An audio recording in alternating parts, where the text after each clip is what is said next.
স্বাগতম সবাইকে। আশা করি সবাই ভালো আছেন। আজকে আমরা একটা অনেক ইম্পর্টেন্ট টপিক নিয়ে কথা বলবো। এই টপিকটা শুধুমাত্র যারা প্রোগ্রামিংয়ের ব্যাপারে ইন্টারেস্টিং, যারা প্রোগ্রামিং শিখতে চান শুধুমাত্র ওদের জন্য না, আমাদের যেসব ছোট ভাই বোনরা আছে যারা আইসিটিকে খুব ভয় পেয়ে থাকেন, মানে যারা আইসিটি বা প্রোগ্রামিং ব্যাপারগুলোকে খুব ভয় পেয়ে থাকেন, তাদের জন্য আসলে এই ভিডিওটা আমার মনে হয় কাজে দিবে। কারণ এই ভিডিওতে আমরা চেষ্টা করব খুবই বেসিকভাবে জিনিসগুলো ডিসক্রাইব করা, যাতে আপনি যদি বেসিক আন্ডারস্ট্যান্ডিংটা আপনার হয়ে যায়, আপনি যেন খুব ইজিলি ব্যাপারগুলো ফিউচারে কাজে লাগাতে পারেন। সো চলুন শুরু করা যাক। আর এর জন্য আমরা প্রথমে দেখি যে আসলে আমরা যে সবসময় বলি প্রোগ্রামিং, কোডিং, প্রোগ্রাম বানাতে হবে, সফটওয়্যার বানাতে হবে, একটা সফটওয়্যার বানাবো। তো এই সফটওয়্যার বা প্রোগ্রামিং জিনিসটা আসলে কি? সো এখানে হয়তোবা স্লাইড থেকে ব্যাপারটা এমন দেখা যাচ্ছে যে আমরা ইনপুট কিছু করছি, যে ইনপুটটা আমাদের সিপিইউতে যাচ্ছে, মেমোরিতে যাচ্ছে, তারপর আমাদের কিছু আউটপুট দিচ্ছে। সো ব্যাপারটা যদিও একটু অ্যাবস্ট্রাক্ট, বাট সহজ ভাষায় বলতে গেলে কম্পিউটার আমরা যখন কম্পিউটারকে কোনো সিকোয়েন্স অফ ইনস্ট্রাকশন দেই, যেমন ধরেন আপনি একটা বেবিকে বলছেন যে ফার্স্টে তুমি আহ, খাট থেকে নামবে, তারপর তুমি যে তোমার টয়টা নিবে, নিয়ে আবার খাটে চলে আসবে। সো আমরা এখানে তিনটা জিনিস সিকোয়েন্সিয়ালি বলে একটা বাচ্চাকে কমান্ডগুলো করলাম, বাচ্চা এই জিনিসটা ফলো করলো। সো কম্পিউটারের সাথেও যখন আমরা সিকোয়েন্সিয়ালি কোনো ইনস্ট্রাকশন কম্পিউটারকে দেই, অ্যান্ড কম্পিউটার যখন ওই জিনিসগুলো পালন করে, এই জিনিসটাই প্রোগ্রাম। সো এটা হতে পারে কম্পিউটারের ভিতরে ইনবিল্ট কোনো প্রোগ্রাম, বা হতে পারে বাইরে থেকে এক্সটার্নালি ইনস্টল করা কোনো প্রোগ্রাম। সো প্রোগ্রাম জিনিসটাই যখন আমরা সিকোয়েন্সিয়ালি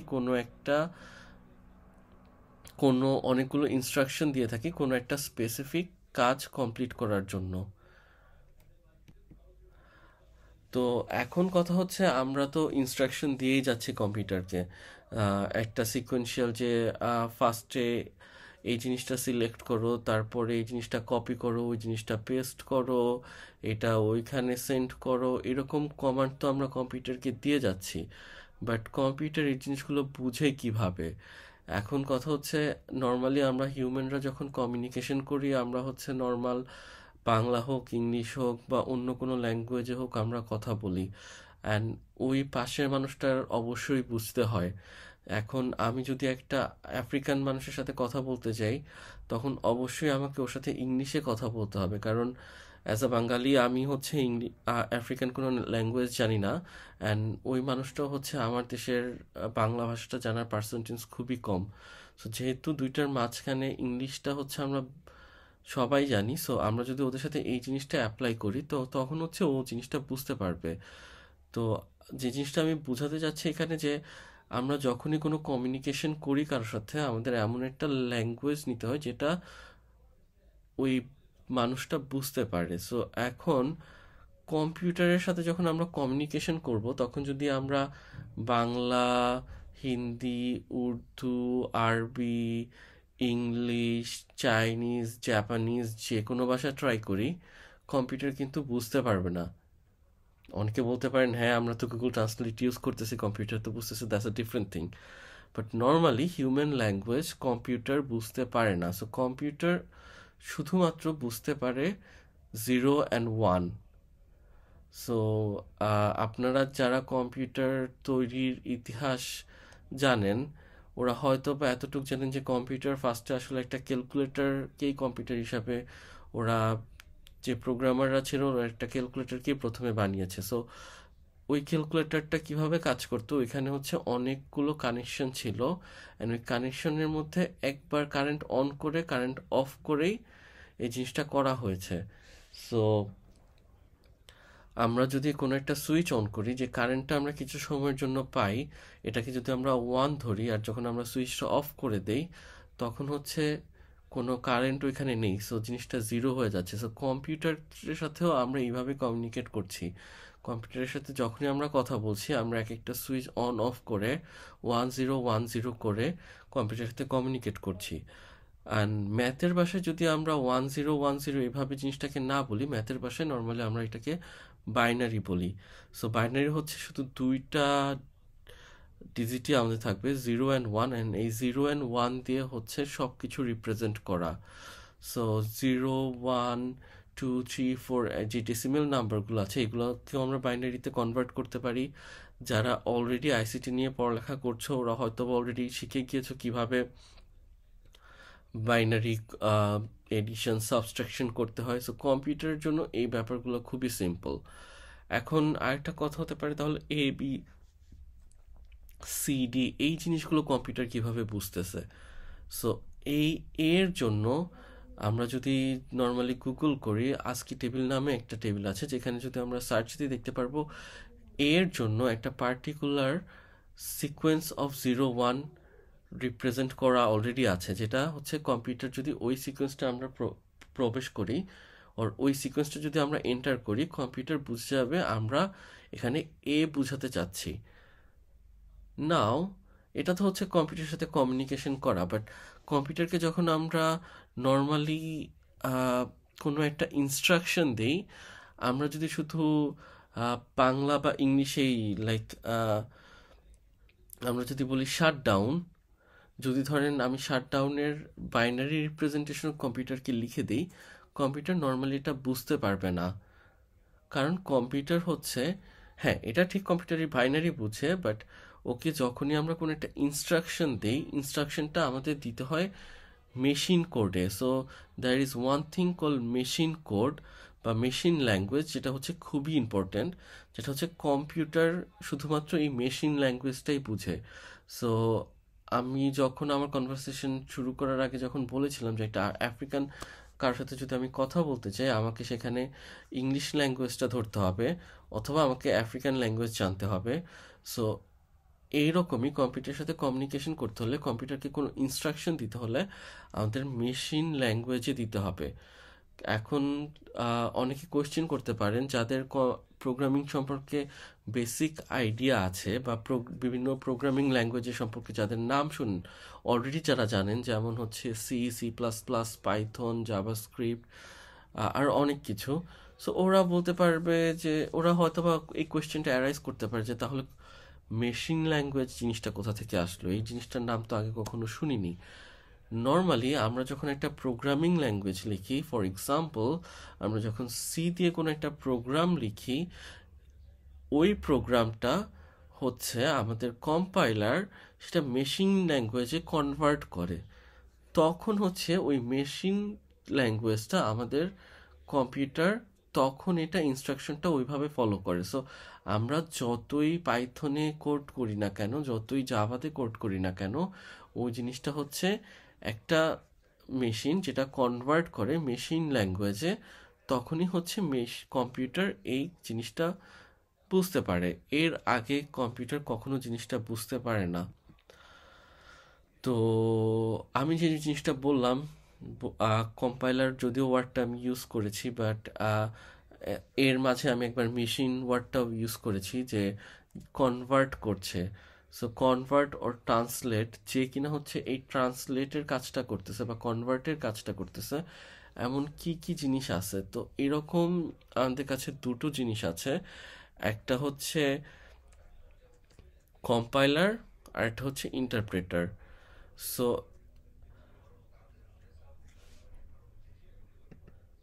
আছে আপনি কি কইছেন যে এটা নিয়ে হচ্ছে নর্মালি আমাদের যেই রিয়েল লাইফ প্রোগ্রামিং ল্যাঙ্গুয়েজগুলো আমরা ইউজ করি, ওই সব প্রোগ্রামিং ল্যাঙ্গুয়েজের জন্য দুই রকম ট্রান্সলেটর আমরা ইউজ করে থাকি, যেটার মধ্যে একটা হচ্ছে কম্পাইলার, একটা হচ্ছে ইন্টারপ্রেটর।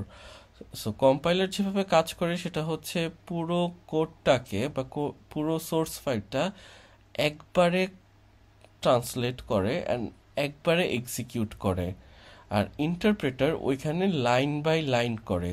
সো যাদের পাইথন আর সি এর মধ্যে আইডিয়া আছে, সি বা জাভা সম্পর্কে যাদের বেসিক নলেজটা আছে, বা যারা ফিউচারে আইডিয়া গেইন করবেন, তারা এই জিনিসটা পার্থক্যটা খেয়াল করবেন। আমরা যখন পাইথন একটা কোড রান করি, পাইথনটা হচ্ছে লাইন বাই লাইন জিনিসটা এক্সিকিউট হচ্ছে, যেখানে সি বা জাভা হচ্ছে পুরো হোল কোডটা একবার এক্সিকিউট হচ্ছে। আর এখানে যেহেতু কম্পাইলার পুরো ফাইলটা বা পুরো কোডটা একবার এক্সিকিউট করছে, সো ব্যাপারটা অনেক ফাস্ট হয়ে যায়, যার কারণে ইন্টারপ্রেটারের ক্ষেত্রে জিনিসটা অনেক স্লো হয়ে যায়। অ্যান্ড কম্পাইলার টাইমও খুব কম নেয়, ইন্টারপ্রেটার টাইমটা একটু বেশি নেয়। আমরা এর জন্য বলে থাকি like Java see more efficient, কারণ কম্পাইলার ইউজ করছে। আর ওই ল্যাঙ্গুয়েজগুলো যেগুলো ইন্টারপ্রেটারের মাধ্যমে হচ্ছে, ওরা লিটল বিট লেস এফিশিয়েন্ট। আর নর্মালি হচ্ছে কোডগুলোও একটু বড় হয়, প্লাস কম্পাইলারের যে স্পেসটা, কোড কোড আবার শুরু কম্পাইলারের জন্য যে আবার শুরু কম্পাইলারের জন্য স্পেসটাও বেশি লাগে, যেখানে ইন্টারপ্রেটারের স্পেসটা খুবই কম। এখন আমরা তো অনেক কথা বললাম যে কিভাবে কম্পিউটার সাথে কমিউনিকেশন করা যায়, প্রোগ্রাম কিভাবে, নর্মাল ইংলিশ ল্যাঙ্গুয়েজটা কিভাবে মেশিন ল্যাঙ্গুয়েজে ট্রান্সফার করা যায়। কিন্তু আমরা যখন একটা প্রোগ্রাম লিখতে যাব বা প্রোগ্রাম যখন স্টার্ট করব, এটা কিভাবে স্টার্ট করব বা এটার জন্য কি কোনো স্টেপ রয়েছে কিনা, আমরা এখন একটু এই ব্যাপারে কথা বলবো। সো প্রথমে হচ্ছে কোনো একটা প্রোগ্রাম আমাদের লেখার আগে আমাদের প্রথমেই আমাদের মাথায় এই জিনিসটা আনতে হবে যে প্রোগ্রামটা আমরা কেন করতেছি, এটার কারণটা কি, রিজনটা কি, বা এই প্রোগ্রাম করে আমরা কি কোন জিনিসটা সলভ করতে যাচ্ছি, কোন প্রবলেমটা সলভ করতে যাচ্ছি। এটা হচ্ছে সবচেয়ে ইম্পর্ট্যান্ট। আমরা যদি আসলেই না জানি বা না বুঝি আমরা কেন জিনিসটা করতে যাচ্ছি, তাহলে কোনো লাভ হবে না। মোস্টলি আমরা যেটা দেখতে পাই, স্টুডেন্টকে যখন কোনো একটা প্রোগ্রাম টিউটোরিয়াল বা ল্যাবের টাইমে প্র্যাকটিস করতে দেওয়া হয়, তখন সে শুধু কোডটা টাইপ করে লিখে যাচ্ছে বা কপি করে যাচ্ছে, বাট এই কোডটা দিয়ে আসলে কি প্রবলেম সলভ হচ্ছে এই জিনিসটাই আমরা অনুধাবন করতে চাই না, এবং যার ফলে আমরা এক্সাম হলে কোডটা মুখস্থ করে লিখতে চাই। আর কোড হচ্ছে ম্যাথের মতো এমন একটা জিনিস যেটা আপনি মুখস্থ যদি করতে যান, তাহলে নিজে কিছু ক্রিয়েট করতে পারবেন না। সো এর জন্য ফার্স্ট স্টেপ হচ্ছে আমাদের জিনিসটা বোঝা, প্রবলেমটা রিয়েলাইজ করা যে কোন প্রবলেমটা সলভ করার জন্য আমরা এই কোডটা লিখতে যাচ্ছি। তারপর আমাদের নেক্সট স্টেপ হচ্ছে আমাদের ফ্লো চার্ট বা আমাদের একটা ডিজাইন করা, যে কোন স্টেপের পরে আমরা কোন স্টেপটা করব। আমরা আরও সামনের যে ভিডিওগুলো থাকবে বা সামনের স্লাইডসগুলোতে প্রোগ্রামিংয়ের আরও অনেকগুলো পার্টস দেখতে পারবো, যে প্রোগ্রামিং শুরু করার জন্য আমরা কি ইউজ করি, বিভিন্ন ফাংশন বা বিভিন্ন কাজ করার জন্য আমরা কি লুপ বা যে স্টেটমেন্টগুলো আমরা ইউজ করি, ওইটার যে ডিজাইনটা আছে, কোনটার পর কোন জিনিসটা আসবে, এই ডিজাইনটা আমাদের আগে করে নিতে হবে। নর্মালি হচ্ছে the best practice is to create a flow chart before hand. But এই ফ্লো চার্টটা যদি দেখা যায় যখন আমরা প্রফেশনালি কাজ করতে যাই বা আমরা যখন অনেক ফ্লুয়েন্ট হয়ে যাই, তখন আর আমরা ফ্লো চার্ট করি না। বাট আমাদের মাথার মধ্যে অবশ্যই ফ্লো চার্টের মতো একটা প্ল্যান রেখে নেওয়া উচিত। বাট যারা বিগিনার্স, যারা হচ্ছে প্রোগ্রামিংয়ে নতুন আসছে, আমি তাদেরকে অবশ্যই সাজেস্ট করব কোনো একটা সিম্পল এডিশনাল প্রোগ্রামও যদি আপনি লিখতে চান, এর আগে অবশ্যই ফ্লো চার্টটা আপনি খাতা কলমে করে নেবেন, যেটা হচ্ছে আপনাকে ফিউচারে অনেক হেল্প করবে। আর নেক্সট পার্ট হচ্ছে আপনি কোডটা লেখা শুরু করা। কোডটা যখন লেখা শেষ হবে, অবশ্যই আপনি কোডটা টেস্ট করবেন, দেখবেন কোনো ইরর আছে কিনা, ডিবাগ করবেন। যদি কোনো ইরর আপনার কোডে থাকে, সেই ইররটা কিভাবে ফেস করবেন, এই ডিবাগিং নলেজটা হচ্ছে আরও বেশি ইম্পর্ট্যান্ট। অ্যান্ড ফাইনালি আপনার যখন ডিবাগিংও শেষ, আপনি আপনার কোডটা রিলিজ করতে পারেন। এখন এখানে আমি দুইটা টার্ম ইউজ করেছি, একটা হচ্ছে অ্যালগোরিদম, একটা হচ্ছে ফ্লো চার্ট। তো অ্যালগোরিদম সম্পর্কে আমরা আসলে সবাই কম বেশি মোটামুটি জানি যে অ্যালগোরিদম জিনিসটা কি, যেখানে হচ্ছে একটা স্টেপ বাই স্টেপ প্রসিডিওর একটা প্রবলেম সলভ করার জন্য। সো আমরা ভিডিওর শুরুতেও বলেছি, প্রোগ্রাম মানে হচ্ছে একটা স্টেপ বাই স্টেপ ইনস্ট্রাকশন যেটা আমরা কম্পিউটারকে দিচ্ছি কোনো একটা প্রবলেম সলভ করার জন্য। সো ওই হিসাবে আমরা বলতে গেলে আমরা এটা বলতে পারি যে অ্যালগোরিদম আর programming kinda same. And algorithm হচ্ছে আমরা প্লেন টেক্সটে লিখি, অ্যান্ড প্রোগ্রামিংও হচ্ছে আমরা নর্মাল ইংলিশ ল্যাঙ্গুয়েজে লিখে থাকি। না, ফ্লো চার্ট জিনিসটা কি? ফ্লো চার্ট শুধু প্রোগ্রামিংয়েই ইউজ করা হয় না, এটা অ্যালগোরিদম ডেভেলপ করতেও ইউজ করা হয়। শুধু আইসিটি ছাড়াও অন্য সব ম্যাথ কোর্সেও আপনারা মাঝে মধ্যে ফ্লো চার্ট সম্পর্কে আইডিয়া পেয়ে থাকবেন, যেখানে হচ্ছে স্টেপ বাই স্টেপ ইনস্ট্রাকশনগুলো দেওয়া থাকে। যে যেমন ধরেন আমি শুরু করলাম, তারপর আমি ডান সাইডে গেলাম, তারপর আমি বাম সাইডে গেলাম, তারপর আমার একটা কন্ডিশন আছে, যদি এখন বৃষ্টি হয়, যদি ব্যাপারটা সত্য হয় তাহলে আমি একদিকে যাব, যদি মিথ্যা হয় আমি একদিকে যাব। ফ্লোচার্ট জিনিসটা ওইভাবে কাজ করে, যেখানে হচ্ছে আমরা এই ডিসিশনগুলো বা এই থটসগুলো আমরা গ্রাফিক্যালি রিপ্রেজেন্ট করি প্রবলেম ফেস করার জন্য। আমি যদি একটা গল্প আকারে ব্যাপারটা বলতে চাই, তাহলে ধরেন জিনিসটা এমন হচ্ছে, আপনি সকালে উঠে ঘুম থেকে উঠেছেন, আপনি স্কুলে যাবেন, আপনি আপনার ব্যাগ রেডি করছেন। এখন আপনার কোশ্চেন হচ্ছে আপনি ছাতা নিবেন কি না। সো এটার জন্য কি হবে? স্টার্ট, আপনি আপনার ব্যাগ গুছাচ্ছেন, আপনি উইন্ডো দিয়ে বাইরে তাকাবেন, যদি দেখেন বৃষ্টি পড়ছে তাহলে ছাতা নিবেন, যদি দেখেন বৃষ্টি পড়ছে না আপনি নেক্সট স্টেপে যাবেন। নেক্সট স্টেপ কি হতে পারে? আপনার ফোন নেই, আপনি হয়তো বা আপনার প্যারেন্টসের ফোন থেকে চেক করলেন যে সারাদিনে আরও বৃষ্টি হতে পারে কিনা, কোনো প্রিডিকশন আছে কিনা। যদি আপনি দেখলেন বৃষ্টির প্রিডিকশন আছে, তাহলে আপনি ছাতাটা নিলেন।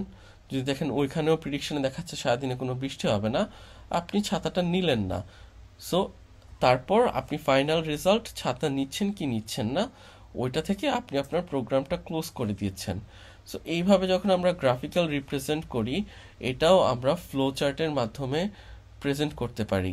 এখানে যেমন শেপগুলো দেখানো হচ্ছে, কোনো একটা আমরা স্টার্ট বা স্টপ করার সময় কোন শেপ ইউজ করব, যখন কোনো একটা কিছু প্রসেস হয় তখন কি শেপ ইউজ করব, যখন কোনো একটা ডিসিশন নিতে হয় আমাদের তখন আমরা কি শেপ ইউজ করব, তারপর যখন আমরা কোনো ইনপুট বা আউটপুট দেই, বা কোনো একটা প্রোগ্রামের মিডলে আমরা যখন কোনো একটা ইনপুট দিচ্ছি, বা মিডলে যখন কোনো আমরা একটা আউটপুট পাচ্ছি তখন আমরা কি শেপ ইউজ করব, যখন আমরা কোনো কিছু একসাথে যোগ করব বা জাম্প করব তখন কি। আর অ্যারো হচ্ছে বেসিক্যালি আমাদের ডিরেকশন বোঝাচ্ছে, যে এটা তো নর্মাল কমন সেন্স থেকে বোঝা যায় যে অ্যারো দিয়ে আমরা ডিরেকশনটা বোঝাচ্ছি কোন দিকে নেক্সট ফ্লোটা বা নেক্সট স্টেপটা হবে। সো এগেইন এটা খুবই ইম্পর্টেন্ট, যারা নতুন প্রোগ্রামিং শুরু করবেন ওদের জন্য অবশ্যই, যদি ব্যাপারটা খুবই সিম্পল হয় তাও আপনারা একটা ফ্লো চার্ট দেখবেন। তো এইখানে হচ্ছে নর্মাল একটা প্রোগ্রাম আছে, যে প্রোগ্রামের মাধ্যমে আমরা কোনো একটা স্কোয়ারের এক বাহুর দৈর্ঘ্য নিয়ে ওইটার এরিয়াটা বের করার চেষ্টা করব। সো এখন এই প্রবলেমটা সলভ করার জন্য আমরা তিনটা ওয়ে দেখব। একটা হচ্ছে নর্মাল অ্যালগোরিদমিক্যাল ওয়েতে আমরা কিভাবে সলভ করতে পারি, তারপর ফ্লোচার্ট দিয়ে জিনিসটা আমরা কিভাবে করতে পারি, অ্যান্ড ফাইনালি কোন একটা প্রোগ্রামিং ল্যাঙ্গুয়েজ দিয়ে আমরা এই জিনিসটা কিভাবে কমপ্লিট করতে পারি। তো প্রথমে দেখা যাক অ্যালগোরিদমে আমরা কিভাবে এটা করতে পারি। তো অ্যালগোরিদমে প্রথমে আমরা বলতে পারি যে কাজটা শুরু করা যাক, তারপর আমরা হচ্ছে লেন্থটা আমাদের অবশ্যই রিড করতে হবে বা জানতে হবে লেন্থটা কত। তারপর লেন্থটা আমরা এরিয়ার ইকুয়েশন, যেটা আমরা সবাই জানি যে লেন্থ স্কোয়ার বা হচ্ছে লেন্থ মাল্টিপ্লাই হাইট, ওই ইকুয়েশনে বসাবো। তারপর যে এই অ্যান্সারটা পাবো সেটা হচ্ছে আমরা প্রিন্ট করব বা খাতায় লিখবো, অ্যান্ড ফাইনালি বলবো আমাদের কাজ শেষ। সো নর্মালি অ্যালগোরিদমে জিনিসটা এরকম হবে। এখন আমরা সেম কাজটা যদি ফ্লো চার্টের মাধ্যমে দেখাতে চাই তখন আমরা কিভাবে করব। তো ফ্লো চার্টে ফার্স্টে হচ্ছে আমরা জিনিসটা স্টার্ট করব, তারপর আপনারা যদি প্রিভিয়াস স্লাইড থেকে মনে রাখেন আপনাদের যখন ইনপুট আউটপুট থাকে তখন আমরা এই চিহ্নটা ইউজ করব ইনপুট আউটপুটের জন্য। যখন আমরা কোনো একটা ক্যালকুলেশন করব তখন হচ্ছে আমরা একটা নর্মাল রেক্টেঙ্গেল ইউজ করব, যেটা আমরা করছি। তো আমরা ফার্স্টে বলছি স্টার্ট, তারপর রিড দ্য লেন্থ, তারপর do the calculation of the area, and আউটপুটের মধ্যে আমরা দেখাচ্ছি কি যে অ্যান্সারটা পাবো আমরা এরিয়ার, ওইটা আমরা আউটপুটের মধ্যে দেখাচ্ছি, অ্যান্ড আমাদের প্রোগ্রামটা স্টপ করে দিচ্ছি। সো সিকোয়েন্সিয়ালি একটা স্টেপের পর কোন স্টেপটা হবে এই জিনিসটা আমরা একটা ফ্লোয়ের মাধ্যমে যখন দেখাচ্ছি তখন এটা ফ্লো চার্ট হয়ে যাচ্ছে। নাও সেম জিনিসটা যদি আমরা প্রোগ্রামিংয়ে কনভার্ট করতে চাই তখন প্রথমত আমরা ইনক্লুড করছি standard input output header file by saying include stdio.h, দেন আমরা প্রথমেই যে বলেছিলাম সি এর একটা মেইন ফাংশন আছে, সেই মেইন ফাংশনটা আমরা কল করছি। তারপর কার্লি ব্রেকেটের ভেতর আমরা একটা ভেরিয়েবল ডিক্লেয়ার করছি যার নাম দিচ্ছি আমরা এল, অ্যান্ড আরেকটা ভেরিয়েবল ডিক্লেয়ার করছি যার নাম দিচ্ছি আমরা এরিয়া। তারপর আমরা প্রিন্ট করছি enter the length of the square. So আমরা হচ্ছে ইউজারের কাছে লেন্থটা জানতে চাচ্ছি। বাই ইউজিং দি স্ক্যানএফ আমরা ইউজারের কাছ থেকে ওই আউটপুটটা নিয়ে ওই লেন্থটা নিয়ে আমরা আমাদের মেমোরিতে স্টোর করছি। সো ইউজারের কাছ থেকে আউটপুট নেওয়ার জন্য আমরা নর্মালি স্ক্যানএফ ইউজ করে থাকি সিতে। তারপর আমরা নর্মালি যে এরিয়া ভেরিয়েবলটা কল করেছিলাম সেটার ভ্যালু স্টোর করছি এল মাল্টিপ্লাই বাই এল করে। সো ইকুয়েশন আমরা সবাই জানি। ফাইনালি যে এরিয়ার অ্যান্সারটা আমরা স্টোর করেছি ভেরিয়েবল এরিয়া নামে, ওইটা আমরা প্রিন্ট করে দিচ্ছি আমাদের ফাইনাল অ্যান্সার হিসাবে। সো এইভাবে নর্মালি আমরা এই সিম্পল প্রবলেমটা প্রোগ্রামিং আকারে প্রেজেন্ট করতে পারি। নাও আপনারা সবাই যেটার জন্য অপেক্ষা করছিলেন, ইভেন আমিও অপেক্ষা করছিলাম, কোনো একটা প্রোগ্রামিং ল্যাঙ্গুয়েজের সাথে আপনাদের পরিচয় করে দেওয়া, বা হয়তোবা আপনারা অলরেডি এই প্রোগ্রামিং ল্যাঙ্গুয়েজ সম্পর্কে জানেন। সি হচ্ছে খুবই ইম্পর্ট্যান্ট একটা প্রোগ্রামিং ল্যাঙ্গুয়েজ। আমরা যখন প্রোগ্রামিং শিখি তখন ব্যাপারটা এভাবে বলা হতো, সি হচ্ছে সবার মা, C is the mother tongue of programming language. So তখন ব্যাপারটা মজা করে নিলেও বা তখন ব্যাপারটা ওইভাবে সিরিয়াসলি না নিলেও পরে যখন অভিজ্ঞতার সাথে ব্যাপারটা আমরা রিয়েলাইজ করেছি যে আসলেই সি কেন ইম্পর্টেন্ট। কেউ যদি সিটা খুব ভালো করে শিখে যায় ওর ফিউচারে অন্য কোনো প্রোগ্রামিং ল্যাঙ্গুয়েজ নিয়ে কাজ করতে কোনো প্রবলেম হওয়ার কথা না। যাই হোক, তো শুরু করা যাক। সি হচ্ছে, যেটা আমরা বলছিলাম, সি হচ্ছে খুবই পাওয়ারফুল একটা প্রোগ্রামিং ল্যাঙ্গুয়েজ যেটা দিয়ে সিস্টেম লেভেলের প্রোগ্রামিংও করা যায়। অ্যান্ড সি শুধু নর্মাল প্রোগ্রামিংয়ের জন্য না, এটা খুব বড় বড় কাজের জন্য মানুষ ইউজ করে থাকে। যেমন লিনাক্সের মতো অপারেটিং সিস্টেমও সি দিয়ে করা হয়েছে, এবং সি এর কিছু পাওয়ারফুল ফাংশনালিটিস আছে যেটা হচ্ছে অন্য প্রোগ্রামে করতে গেলে জিনিসটা এত ইজিলি করা যায় না। আর সি ফাংশনের প্রধান একটা, শুধু সি না, আমি বলবো C, C plus plus, Java, ওদের প্রধান একটা বৈশিষ্ট্য হচ্ছে ওদের একটা মেইন ফাংশন থাকে যেটা কিনা মাস্ট বি এক্সিকিউট করতেই হবে। পাইথন যারা করেছেন বা পাইথন সম্পর্কে যাদের আইডিয়া আছে ওরা জানবেন যে এরকম কোনো মেইন ফাংশন নেই, বাট সিতে বা জাভা, সি প্লাস প্লাসে এটা একটা মেইন ফাংশন অবশ্যই আমাদের এক্সিকিউট করতে হবে। এবং সি এর জন্য আমাদের অবশ্যই স্ট্যান্ডার্ড লাইব্রেরি ফাংশনস ইউজ করতে হবে, যেটা আমরা এখনই ইন্ট্রোডিউস করব। সো এখন কথা হচ্ছে সি করব কোথায়। সবাই জানে যে সি করতে হলে আমাদের কোড ব্লকসটা লাগবে। কোড ব্লকস আমার পার্সোনাল সিস্টেমে হোক বা আমার ল্যাপটপে হোক, যেখানেই হোক আমার ইনস্টল করতে হবে। কোড ব্লক না থাকলে আমি সি করতে পারবো না, এই ধারণাটা আসলেই ভুল। একটা সি বা ডট সি ফাইল এক্সিকিউট করতে যে আপনার শুধু কোড ব্লকই লাগবে এমন না। আপনি যদি ইন্টারনেট থেকে কোনো আইডি ডাউনলোড করে নিতে চান তখন হচ্ছে আপনি কোড ব্লকস, নেটবিনস বা ভিজুয়াল স্টুডিও বা আরও এমন কিছু আইডি আছে ওইগুলো আপনি ডাউনলোড করে নিতে পারেন। বাট আপনি যদি মনে করেন যে আপনি এরকম কিছু ডাউনলোড করবেন না, আপনি চাইলে, আপনার বাসায় প্রপার ইন্টারনেট আছে, আপনি চাইলে অনলাইন কম্পাইলারগুলোও ইউজ করতে পারবেন, যেটা খুবই ইউজার ফ্রেন্ডলি।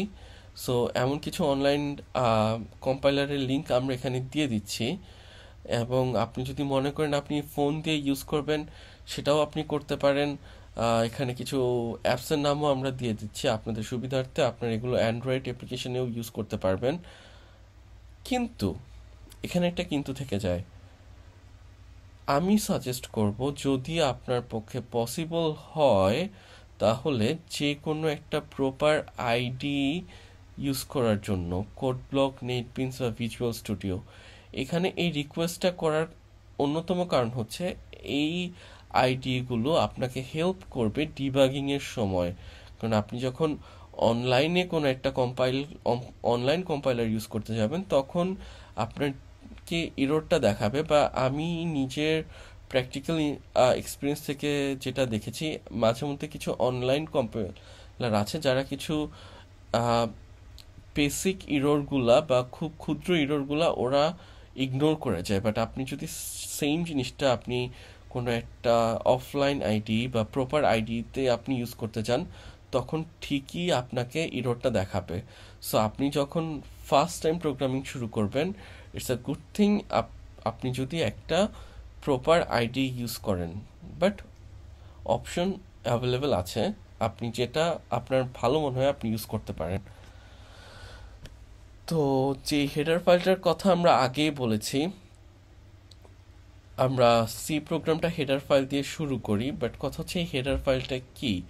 হেডার ফাইলটা আর কিছু না, এটা হচ্ছে জাস্ট কিছু ফাংশন যেটা আমরা প্রথমেই স্পেসিফাই করে দেই আমাদের প্রোগ্রামে, যে আমরা নর্মালি কি কি ফাংশনালিটিস ইউজ করব, যাতে আমাদের কম্পাইলার প্রথমেই বুঝতে পারে যে আমরা ধরেন আমি এমন একটা ফাংশন ব্যবহার করছি যেটা থেকে আমি অন্য ফাংশন থেকে কোনো ভ্যালু নিব, বা অন্য ফাংশনে কোনো একটা ভ্যালুও আমি পেস্ট করব, বা আমি কোনো একটা কিছু প্রিন্ট করব, বা আমি কোনো একটা ইনপুট রিড করব, বা এইরকম কিছু একটা। সো এইরকম কিছু যদি হয়, তখন আমার কম্পাইলারকে আমি যদি আগেই প্রোগ্রাম লেখার শুরুর আগে বলে দেই standard input output dot H, তখন আমার কম্পাইলার বুঝে যাবে যে আমি হচ্ছে এই ফাংশনালিটিসগুলো ইউজ করব। সো কম্পাইলার এই ব্যাপারে একটা আইডিয়া থেকে যাবে অ্যান্ড ইজিলি আমাকে জিনিসগুলো দিয়ে দিবে। সো এই জিনিসটা আমরা যেটা অনেকেই বলে থাকে যে এই এসটিডিআইও ডট হেচ কেন আমরা ইউজ করি, এটা হচ্ছে আসলে standard input output header file. So এটা দিয়ে আমরা এই হেডার ফাইলটা দিয়ে বুঝাচ্ছি যে আমরা এই জিনিসগুলো ইউজ করব। এখন ধরেন সিতে আপনি কোনো একটা সেন্টেন্স লিখতে চাচ্ছেন বা কোনো একটা সেন্টেন্স প্রিন্ট করতে চাচ্ছেন। সো দ্যাট মিনস আপনি কোনো একটা স্ট্রিং নিয়ে কাজ করবেন, বা আপনি কোনো একটা স্ট্রিং কাট করবেন, বা আপার কেস লোয়ার কেস আছে কিনা, বা আপার কেস করবেন লোয়ার কেস করবেন, বা কোনো ব্ল্যাঙ্ক পেজ আছে কিনা, এই জিনিসগুলো আপনি হ্যান্ডেল করবেন। তখন হচ্ছে আপনার স্ট্রিং নামের হেডার ফাইলটা ইনক্লুড করে নিতে হবে। সো এর জন্য আমরা ইনক্লুড স্ট্রিং ডট হেচ এই জিনিসটা লিখে নেই, মানে আমরা কম্পাইলারকে বুঝিয়ে দিই যে আমরা এই নামের একটা হেডার ফাইল ইউজ করব। সো এই ফাংশনালিটিসগুলো আমাদের জন্য আগে থেকে প্রিপেয়ার রাখো। এখন সিমিলারলি ধরেন আপনি কোনো একটা ডিভিশন করবেন, আপনি পাওয়ার অপারেশন করবেন, আপনি স্কোয়ার অপারেশন করবেন, আপনি এক্সপোনেনশিয়াল অপারেশনগুলো ইউজ করবেন, মানে হচ্ছে আপনি কমন ম্যাথের ফাংশনালিটিসগুলো ইউজ করবেন, তার মানে হচ্ছে আপনার ম্যাথ লাগবে। সো এটার জন্য আপনি কি করতে পারেন, প্রথমে হচ্ছে ম্যাথ ডট হেচ নামে একটা হেডার ফাইল ইনক্লুড করে নিতে পারেন, যাতে আপনার কম্পাইলার বুঝে যে আমি পরে এই জিনিসগুলো ইউজ করবো, এই ফাংশনগুলো ইউজ করব। সেম থিং আপনি টাইম অ্যান্ড ডেট নিয়েও যদি করতে চান, তাহলে আপনি টাইম ডট হেচ ইউজ করতে পারেন। এখানে একটা সিম্পল সি কোডের এক্সাম্পল দেওয়া হয়েছে, আমরা প্রিভিয়াসলিও একটা এক্সাম্পল দেখেছি, এখানেও একটা এক্সাম্পল দেখানো হচ্ছে, এখানে আউটপুটটা সহ দেখানো হচ্ছে। সো এইখানে যে জিনিসটা হচ্ছে, ফার্স্টে আমরা একটা standard input output header file include করে নিচ্ছি, অ্যান্ড ডিফাইন যে জিনিসটা, এটা আমরা পরেও কনসেপ্টটা ক্লিয়ার করব। ডিফাইন দিয়ে আমরা কি করা হয়, নর্মালি যখন আমরা একটা গ্লোবাল ভেরিয়েবল ডিক্লেয়ার করি, তখন আমরা এটা ডিফাইন হিসাবে করে দিতে পারি, বা কোনো একটা জিনিস যদি আমরা কনস্ট্যান্ট রাখি আমাদের পুরো প্রোগ্রামে, ওইটার জন্য আমরা ডিফাইন করে দিতে পারি। সো আমরা ফার্স্টে একটা ডিফাইন করে দিলাম একটা variable call pi, and we already give the value which is 3.14, and then আমরা হচ্ছে একটা ভ্যারিয়েবল ডিক্লেয়ার করেছি int r is equal to 3। এখন এই জিনিসগুলো আমরা পরে ডিসক্রাইব করব আমাদের নেক্সট ভিডিওতে। তারপর আমরা একটা ভেরিয়েবল এখানে আরেকটা ফাংশন কল করছি, যে ফাংশনের নাম হচ্ছে এরিয়া ফাংশন। অ্যান্ড ফাংশন কিভাবে কল করে, ফাংশন কিভাবে কাজ করে, we will go those things letter on as well. But আমি জাস্ট এখানে সিম্পলি কোডটা কি বলে ব্রিফলি কোডটা এক্সপ্লেন করছি এখানে কি হচ্ছে। তো এই ফাংশন দিয়ে আমরা হচ্ছে এরিয়াটা ক্যালকুলেট করছি, অ্যান্ড আমরা এরিয়াটা রিটার্ন করছি। অ্যান্ড আপনি যদি দেখেন স্ট্রাকচারে অ্যান্ড মনে রাখেন, আমরা বলেছিলাম যে সি একটা মেইন ফাংশন ইউজ করে। সো আমরা এখন ওই মেইন ফাংশনের ভিতরে এন্টার করলাম ইন্ট মেইন, অ্যান্ড ওইখানে আমরা বলতেছি হ্যালো ওয়ার্ল্ড, যেটা প্রিন্ট করো হ্যালো ওয়ার্ল্ড ওয়ার্ডটা, অ্যান্ড ওই ফাংশন থেকে এরিয়া ফাংশন থেকে এরিয়া জিনিসটা আমাকে রিটার্ন করো এবং এরিয়াটা প্রিন্ট করো এবং রিটার্ন 0, মানে কোনো কিছু আর রিটার্ন করতে হবে না। সো এখন যদি আমি প্রোগ্রামটা রান করি, প্রথমে হচ্ছে এটা হ্যালো ওয়ার্ল্ডটা আমার স্ক্রিনে দেখাবে, তারপর ফ্লোট এরিয়া ফাংশনটা থেকে যে ভ্যালুটা আসছে ওই ভ্যালুটা আমাকে প্রিন্ট করবে, এবং এই দুটা জিনিস আমরা স্ক্রিনে দেখতে পারবো। তো আমরা যদি রাইট সাইডে লক্ষ্য করি, এখানে আউটপুটে হ্যালো ওয়ার্ল্ড এরিয়া ইজ 28.2600 দিয়ে দেওয়া হচ্ছে। সো এটা করতে একটু কমপ্লেক্স, বাট আমরা পরে এই ব্যাপারগুলো নিয়ে কথা বলবো যে কিভাবে এই জিনিসগুলো কাজ করছে। Now, this is one of the most important part of your programming life, যেটা হচ্ছে ডেটা টাইপ। তো আমরা অনেক টাইপের ডেটাই ইউজ করি, বাট কিছু কিছু মোস্ট অফ দ্য প্রোগ্রামিং ল্যাঙ্গুয়েজের জন্য আমাদের হচ্ছে এই ডেটা টাইপগুলো স্পেসিফাই করে দিতে হয়, কারণ কম্পিউটার হচ্ছে যখন আমরা কোনো একটা ভ্যালু অ্যাসাইন করি, ধরেন আমি আমার ব্যাংকে ব্যাংকে না, এক্সাম্পলটা এইভাবে দেওয়া ঠিক হবে না, ধরেন আমার কিছু বক্স অ্যালোকেট করা আছে আমার জন্য স্টোরেজ হিসাবে, যেখানে আমি আমার ঘরের জিনিসপত্র রাখতে পারবো। তো এখন নর্মালি আমরা 5 জন আছি, 5 জনের জন্য 25টা বক্স অ্যাসাইন করা। তো তার মানে হচ্ছে নর্মালি একজন 5টা করে বক্স ইউজ করতে পারবে। বাট এখানে কথা হচ্ছে কারো যদি বেশি দরকার হয় তাহলে সে অন্য কারো বক্স নিজের নাম করে কিছু সময়ের জন্য ব্যবহার করতে পারবে। এখন কথা হচ্ছে আমার ঘরের যে জিনিসগুলো আছে, আমি যেগুলো আজকে স্টোর করতে যাব, সেখানে 5টা বক্সে হবে না। সো এর জন্য আমাকে কি করতে হবে, ফার্স্টে আগে দেখতে হবে, ধরেন আমার যদি 7টা বক্স লাগে, আর ফার্স্টে আগে দেখতে হবে, খবর নিতে হবে যে ওই স্টোরেজে 7টা বক্স অ্যাভেলেবেল আছে কিনা, অ্যান্ড বাকি 2টা বক্স যার কাছে থাকে ওর কাছ থেকে বলতে হবে যে তোমার বক্সগুলো আমি কিন্তু ভাই একদিনের জন্য ব্যবহার করব। সো এর জন্য আগে থেকে আমাকে জেনে রাখা ভালো যে আমি যে জিনিসগুলো ওই স্টোর রুমে স্টোর করব ওটার পরিধি কেমন। সো সিমিলার থিং সি প্রোগ্রামেও হচ্ছে, আমি যখন মেমোরিতে কোনো একটা ভ্যালু স্টোর করব, অ্যান্ড ওই ভ্যালুটার সাইজ কতটুকু, এই জিনিসটা আমার কম্পাইলারের আগে থেকে বুঝতে হবে যে আমি কি পরিমাণ ভ্যালু বা কি সাইজের ভ্যালু আমি রিসিভ করব, অ্যান্ড এটা স্টোর করার জন্য আমার কতটুকু স্পেস প্রয়োজন। সো এইটার জন্য ডেটা টাইপটা খুবই ইম্পর্টেন্ট, কারণ সিতে এক একটা ডেটা টাইপের জন্য এক একটা স্পেস অ্যাসাইন করা থাকে। সো যখন আমরা বলি CAR, যেটা কিনা হচ্ছে ক্যারেক্টারের শর্ট ফর্ম, এটার জন্য হচ্ছে নর্মালি আমাদের কম্পাইলার 1 বাইট পরিমাণ জায়গা রাখবে। যখন আমরা বলবো ইন্ট অর ইন্টিজার, তখন এটা হচ্ছে 4 বাইটের একটা স্পেস আমাদের জন্য স্টোর করে রাখবে। যখন আমরা বলবো ফ্লোট, সেম 4 বাইটের, বাট যখন আমরা বুঝবো যে নাম্বারটা 4 বাইটে হবে না, নাম্বারটা might be more than that, তখন আমরা ডাবল ইউজ করব। সো যখন এর জন্য এই জিনিসটা ইম্পর্টেন্ট, যখন আমরা ইন্টিজার নাম্বার ইউজ করছি, আমরা ফার্স্টে আগে ইন্ট লিখে নিয়ে আমাদের কম্পাইলারকে বুঝিয়ে দিব যে আমাদের শুধু এতটুকু স্পেসই লাগবে, তো কম্পাইলার এখানে এক্সট্রা কোনো স্পেস নিবে না। সো এর জন্য এই জিনিসটা ইম্পর্টেন্ট, প্লাস আমাদের বুঝতে হবে কোন ডেটাটা কোন টাইপের, এবং অবশ্যই এটা আমাদের কোনো একটা ভেরিয়েবল অ্যাসাইন করার আগে লিখে রাখতে হবে।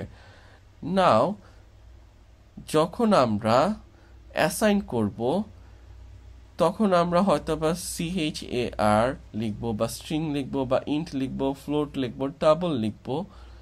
কিন্তু যখন আমরা ভ্যালিউগুলা কল করব, ধরেন আমি স্টোরে আমার কিছু জিনিস আমি স্টোর করে রাখলাম, বাট যখন আমি যাব ওই জিনিসগুলো ব্যাক করার জন্য আমাকে তো কিছু রেফারেন্স দিতে হবে, তাই না, যে আহ, আমার ওই জিনিসগুলো দরকার। তো ওই রেফারেন্সটার সাথে আমাকে একটা কিও দিতে হবে। সো যখন আমরা ওই ভ্যালুগুলো আবার মেমরি থেকে রিটার্ন করতে চাবো তখন হচ্ছে আমাদের কিছু সিম্বল ইউজ করতে হবে। সো যেটার মধ্যে একটা হচ্ছে যখন আমরা ক্যারেক্টার ইউজ করব, তো এটা হচ্ছে %c। যখন আমরা স্ট্রিং ইউজ করব %s, ইন্টিজারের জন্য %d, ফ্লোটের জন্য %f, অ্যান্ড ডাবলের জন্য %fl। আমরা যখন পরে ব্যাপারগুলো আরো বড় পরিসরে প্র্যাকটিস করব তখন ব্যাপারগুলো আরো ইজি হয়ে যাবে। নাও আমি বারবার বলছি ভেরিয়েবল ভেরিয়েবল, এখন ভেরিয়েবল জিনিসটা কি? So from its name itself, variable আমরা বুঝতেই পারি যে জিনিসটা ভ্যারি করে, যেটা সময়ের সাথে চেঞ্জ হতে পারে। এখন কোন জিনিসটা সময়ের সাথে চেঞ্জ হতে পারে? For example, for a human আপনার নামটা কিন্তু সময়ের সাথে চেঞ্জ হওয়াটা খুবই নর্মাল না। কিছু কিছু ক্ষেত্রে হতে পারে, বাট সময়ের সাথে আপনার নামটা চেঞ্জ হবে না। বাট সময়ের সাথে আপনার বয়স, আপনার ওজন, এই জিনিসগুলো চেঞ্জ হবে, বা সময়টা ইটসেলফ চেঞ্জ হচ্ছে। সো যেই জিনিসগুলো চেঞ্জ হচ্ছে টাইমের সাথে সাথে ওই জিনিসগুলোই ভেরিয়েবল। সো আমরা যখন কোনো একটা কিছু প্রোগ্রামের মধ্যে যেটা ফিউচারে চেঞ্জ হতে পারে ওই রকম কোনো একটা ভ্যালু যখন স্টোর করতে চাই তখন আমরা ওইটাকে ভেরিয়েবল বলি। ধরেন আমি এখন আমার একটা প্রোফাইল খুলতে চাচ্ছি। সো এর জন্য আমি আমার এজ, আমি আমার ডেট অফ বার্থ, হ্যাঁ ডেট অফ বার্থ যদিও চেঞ্জ হবে না, বাট এখানে হচ্ছে আমার বদলি যদি আমার কলিগ চলে আসে ও ডেট অফ বার্থ দিতে হয় তখন কিন্তু তারিখটা চেঞ্জ হয়ে যাবে। সো ইটসেলফ এটা চেঞ্জ হচ্ছে। সো এই কিছু জিনিস যদি আমি স্টোর করতে চাই তখন আমি কি লিখবো? আমার এজ হচ্ছে, না আপনাদের বলা যাবে না, আমি এক্সাম্পলের টেবলে আমার এজ হচ্ছে 25, আমার নাম হচ্ছে হ্যালো, আর ধরেন আমার ডেট অফ বার্থ হচ্ছে 25/12/2024। সো এই জিনিসগুলো যে আমি স্টোর করব, স্টোর করার জন্য আমাকে তো একটা কিছুর মধ্যে স্টোর করতে হবে। সো প্রোগ্রামিংয়ের ভাষায় আমরা এটাকে ভেরিয়েবল বলবো, অ্যান্ড এইসব ভেরিয়েবলের ভিতরে আমরা এই ভ্যালুগুলো স্টোর করব। এখন কথা হচ্ছে আপনারা যদি প্রিভিয়াস স্লাইড থেকে মনে রাখেন তাহলে জিনিসটা কিভাবে স্টোর করব। যেহেতু আমার নামটা একটা স্ট্রিং, সো এটা স্টোর করার জন্য অবশ্যই আমাকে str, আমরা যদি প্রিভিয়াস স্লাইডটায় যাই ওখান থেকে দেখতে পারবো ওইটা আমাদের ইউজ করতে হবে। যদি আমি বয়স স্টোর করতে চাই, যেহেতু আমার বয়স একটা ইন্টিজার নাম্বার, সো ফার্স্টে আমাকে লিখতে হবে int, then age is equal to 25। So ভেরিয়েবলগুলো ডিক্লেয়ার করার আরো অনেক ওয়ে আছে যেগুলো হচ্ছে আমরা ইন ফিউচার দেখব। এখন কথা হচ্ছে ভেরিয়েবলগুলো যখন আমরা ডিক্লেয়ার করব তখন আমরা কি ইউজ করতে পারবো আর কোন জিনিসগুলো ইউজ করতে পারবো না। সো আমাদের সবসময় মনে রাখতে হবে ভেরিয়েবলগুলো আমাদের অবশ্যই স্টার্ট করতে হবে অ্যালফাবেটিক কোনো ক্যারেক্টার দিয়ে। আমরা নিউমেরিক ভ্যালু দিয়ে ভেরিয়েবলগুলো স্টার্ট করাটা কোনো দিনও সমীচীন না, বা আমরা কোনো সিম্বল ইউজ করেও ভেরিয়েবলগুলো ডিক্লেয়ার করব না। সো এটা হচ্ছে মোস্ট ইম্পর্টেন্ট। হ্যাঁ, অ্যালফাবেটের পরে আপনি যদি চান আপনি সিম্বল ইউজ করতে পারেন বা আপনি নাম্বার ইউজ করতে পারেন, বাট এটা গুড প্র্যাকটিস না। And depending on the programming language ভেরিয়েবলগুলো কেস সেন্সিটিভ হয়ে থাকে, বাট সি এর ক্ষেত্রে তো এটা অবশ্যই কেস সেন্সিটিভ। সো আপনি যখন লিখবেন আপনাকে ওইভাবেই লিখতে হবে। সো আপনি যদি ধরেন কোনো একটা নাম লেখার আগে আপনি ক্যাপিটাল দিয়েছেন, জিই নর্মাল রেখেছেন, তখন এটা একটা ভেরিয়েবল। বাট আপনি যদি আরেকটা বলেন এও হচ্ছে ছোট হাতের, জি হচ্ছে ছোট হাতে, ইও হচ্ছে ছোট হাতের, তখন এটা ডিফারেন্ট ভেরিয়েবল হবে, দুইটা ইন্ডিপেন্ডেন্ট ভেরিয়েবল হবে। সো এই ব্যাপারগুলো আমাদের মনে রাখতে হবে। অ্যান্ড ধরেন আপনি লিখতে চাচ্ছেন ভেরিয়েবলের নাম ফুল নেম, এখন এখানে ফুল নেম মাঝখানে কিন্তু একটা স্পেস আছে। সো এই স্পেসটা নর্মালি আমরা ইউজ করতে পারবো না। এখানে আপনি হয়তো বা দ্য গুড প্র্যাকটিসেস আপনি ফুল লিখবেন, তারপর এনটা ক্যাপিটাল হবে, অ্যান্ড নেমটা নর্মালি লিখবেন। বাট আপনি যদি এটা না করতে চান, আপনি ফুল আন্ডারস্কোর নেম এভাবেও করতে পারেন। সো এখন আমি যদি আপনাদের 1 মিনিট সময় দিই অ্যান্ড আপনাদের বলতে বলি এখান থেকে কোন জিনিসগুলো কারেক্ট ভেরিয়েবল অ্যান্ড কোন জিনিসগুলো কারেক্ট ভেরিয়েবল না, আপনারা কি বলতে পারবেন? আমি আপনাদের 1 মিনিট সময় দিচ্ছি, 1 মিনিটে আপনারা ট্রাই করেন অ্যান্ড অবশ্যই অ্যান্সারগুলো আমাকে ইমেল করতে পারেন। এখন আরেকটা মজার ব্যাপার, local variable and global variable. So নাম থেকে বোঝা যাচ্ছে লোকাল যেটা হচ্ছে শুধু আমাদের জন্য, আর গ্লোবাল যেটা হচ্ছে world wide.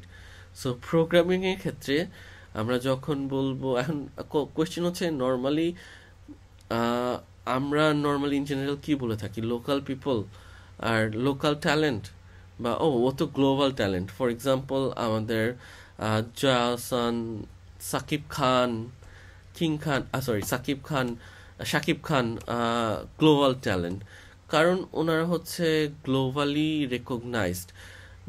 Hero Alam globally recognized, but আমাদের লোকাল কিছু আর্টিস্ট আছে, আহ, ওনারা কিন্তু গ্লোবাল মানে বাইরের মানুষগুলোদের চিনে না, জানে না। সো কি হচ্ছে, কিছু মানুষদের আমাদের দেশের মানুষ প্লাস পৃথিবীর ম্যাক্সিমাম মানুষ চিনতেছে, আর কিছু মানুষ আছে যাদের হচ্ছে শুধু আমাদের দেশের মানুষগুলোই চিনতেছে।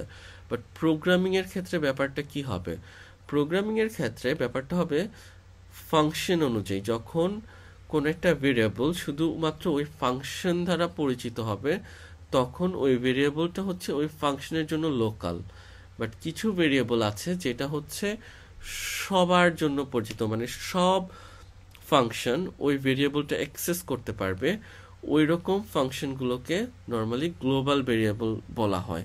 সো এখানে নর্মালি এক্সাম্পল দিয়ে সাইডে ডান সাইডে যদি আপনারা দেখেন, কোডের মধ্যে দুইটার এক্সাম্পল দিয়ে দুইটার ডিফারেন্সটা অ্যান্ড কীভাবে দুইটা জিনিস অ্যাক্সেস করা যায় খুব সহজেই দেখানো হয়েছে।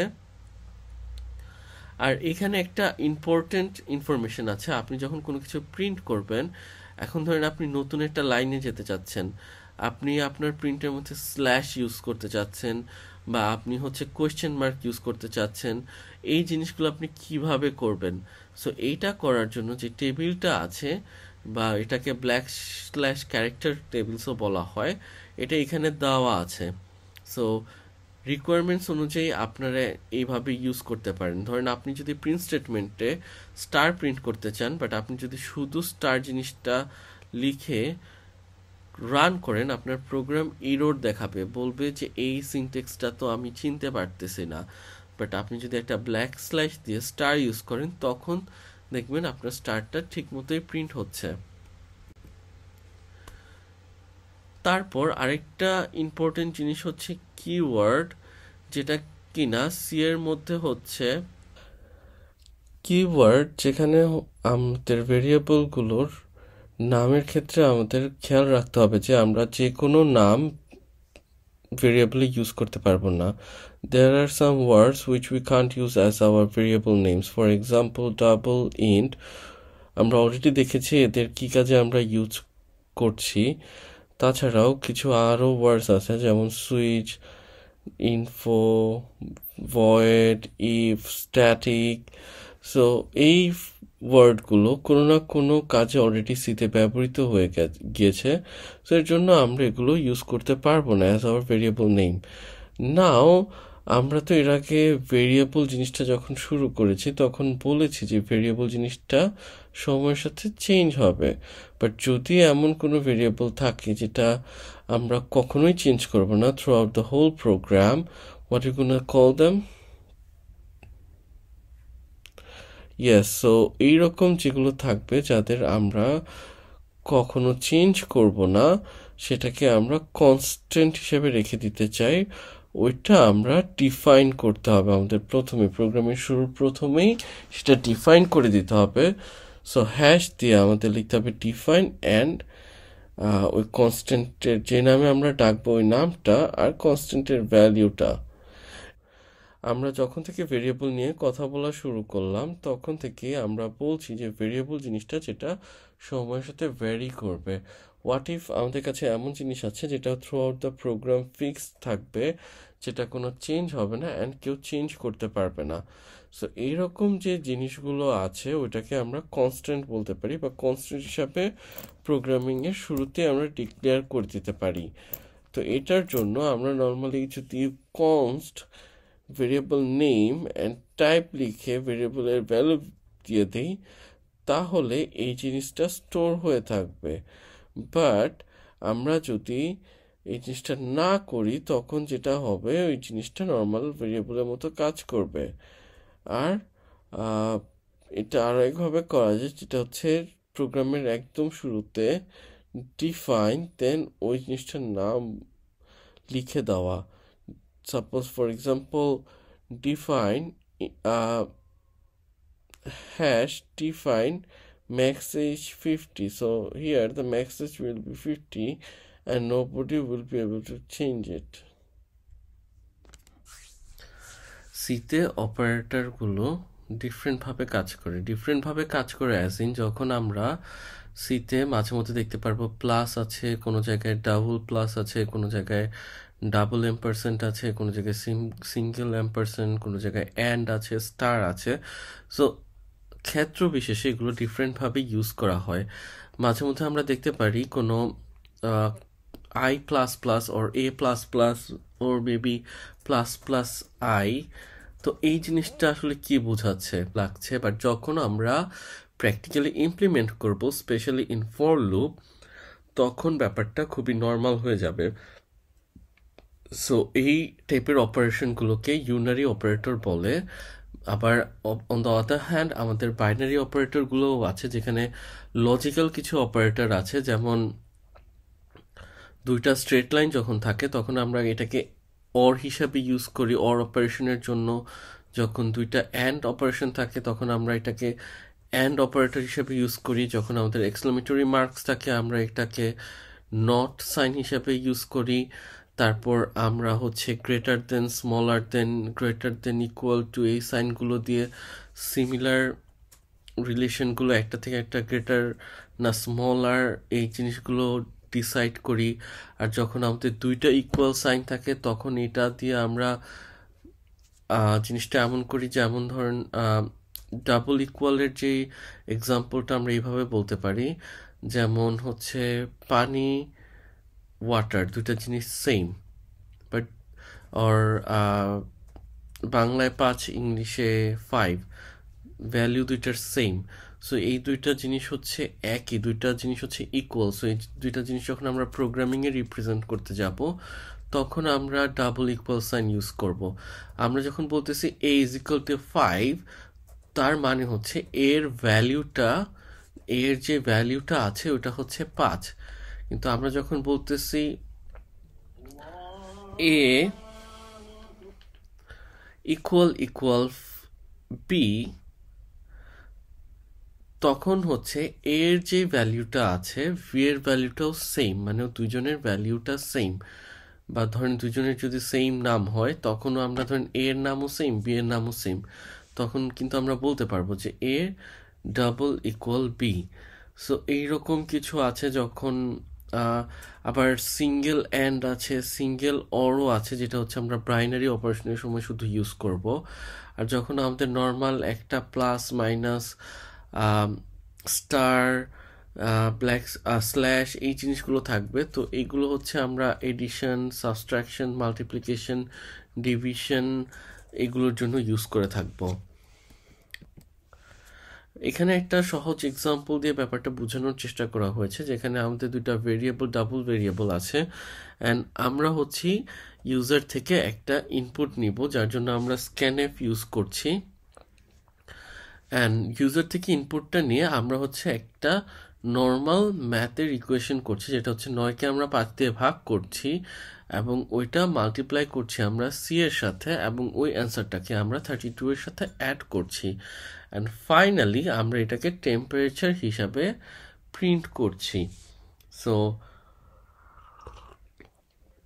এই জিনিসটা যদি আপনারা দেখেন, এখানে হচ্ছে ইকুয়ালের যেই কাজটা এটা এখানে বোঝা যাচ্ছে, ডিভিশনের ফাংশনালিটিটা বোঝা যাচ্ছে, মাল্টিপ্লিকেশনের ফাংশনালিটিটা বোঝা যাচ্ছে, ইভেন প্লাসের ফাংশনালিটিটাও এখানে বোঝা যাচ্ছে।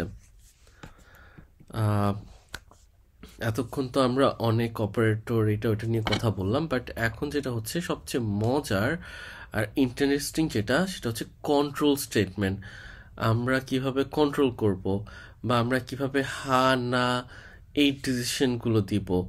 সো আমি যখন শুরু করেছিলাম তখন বলেছিলাম যদি বৃষ্টি হয় তখন ছাতা নিব, যদি বৃষ্টি না হয় তখন ছাতা নিব না।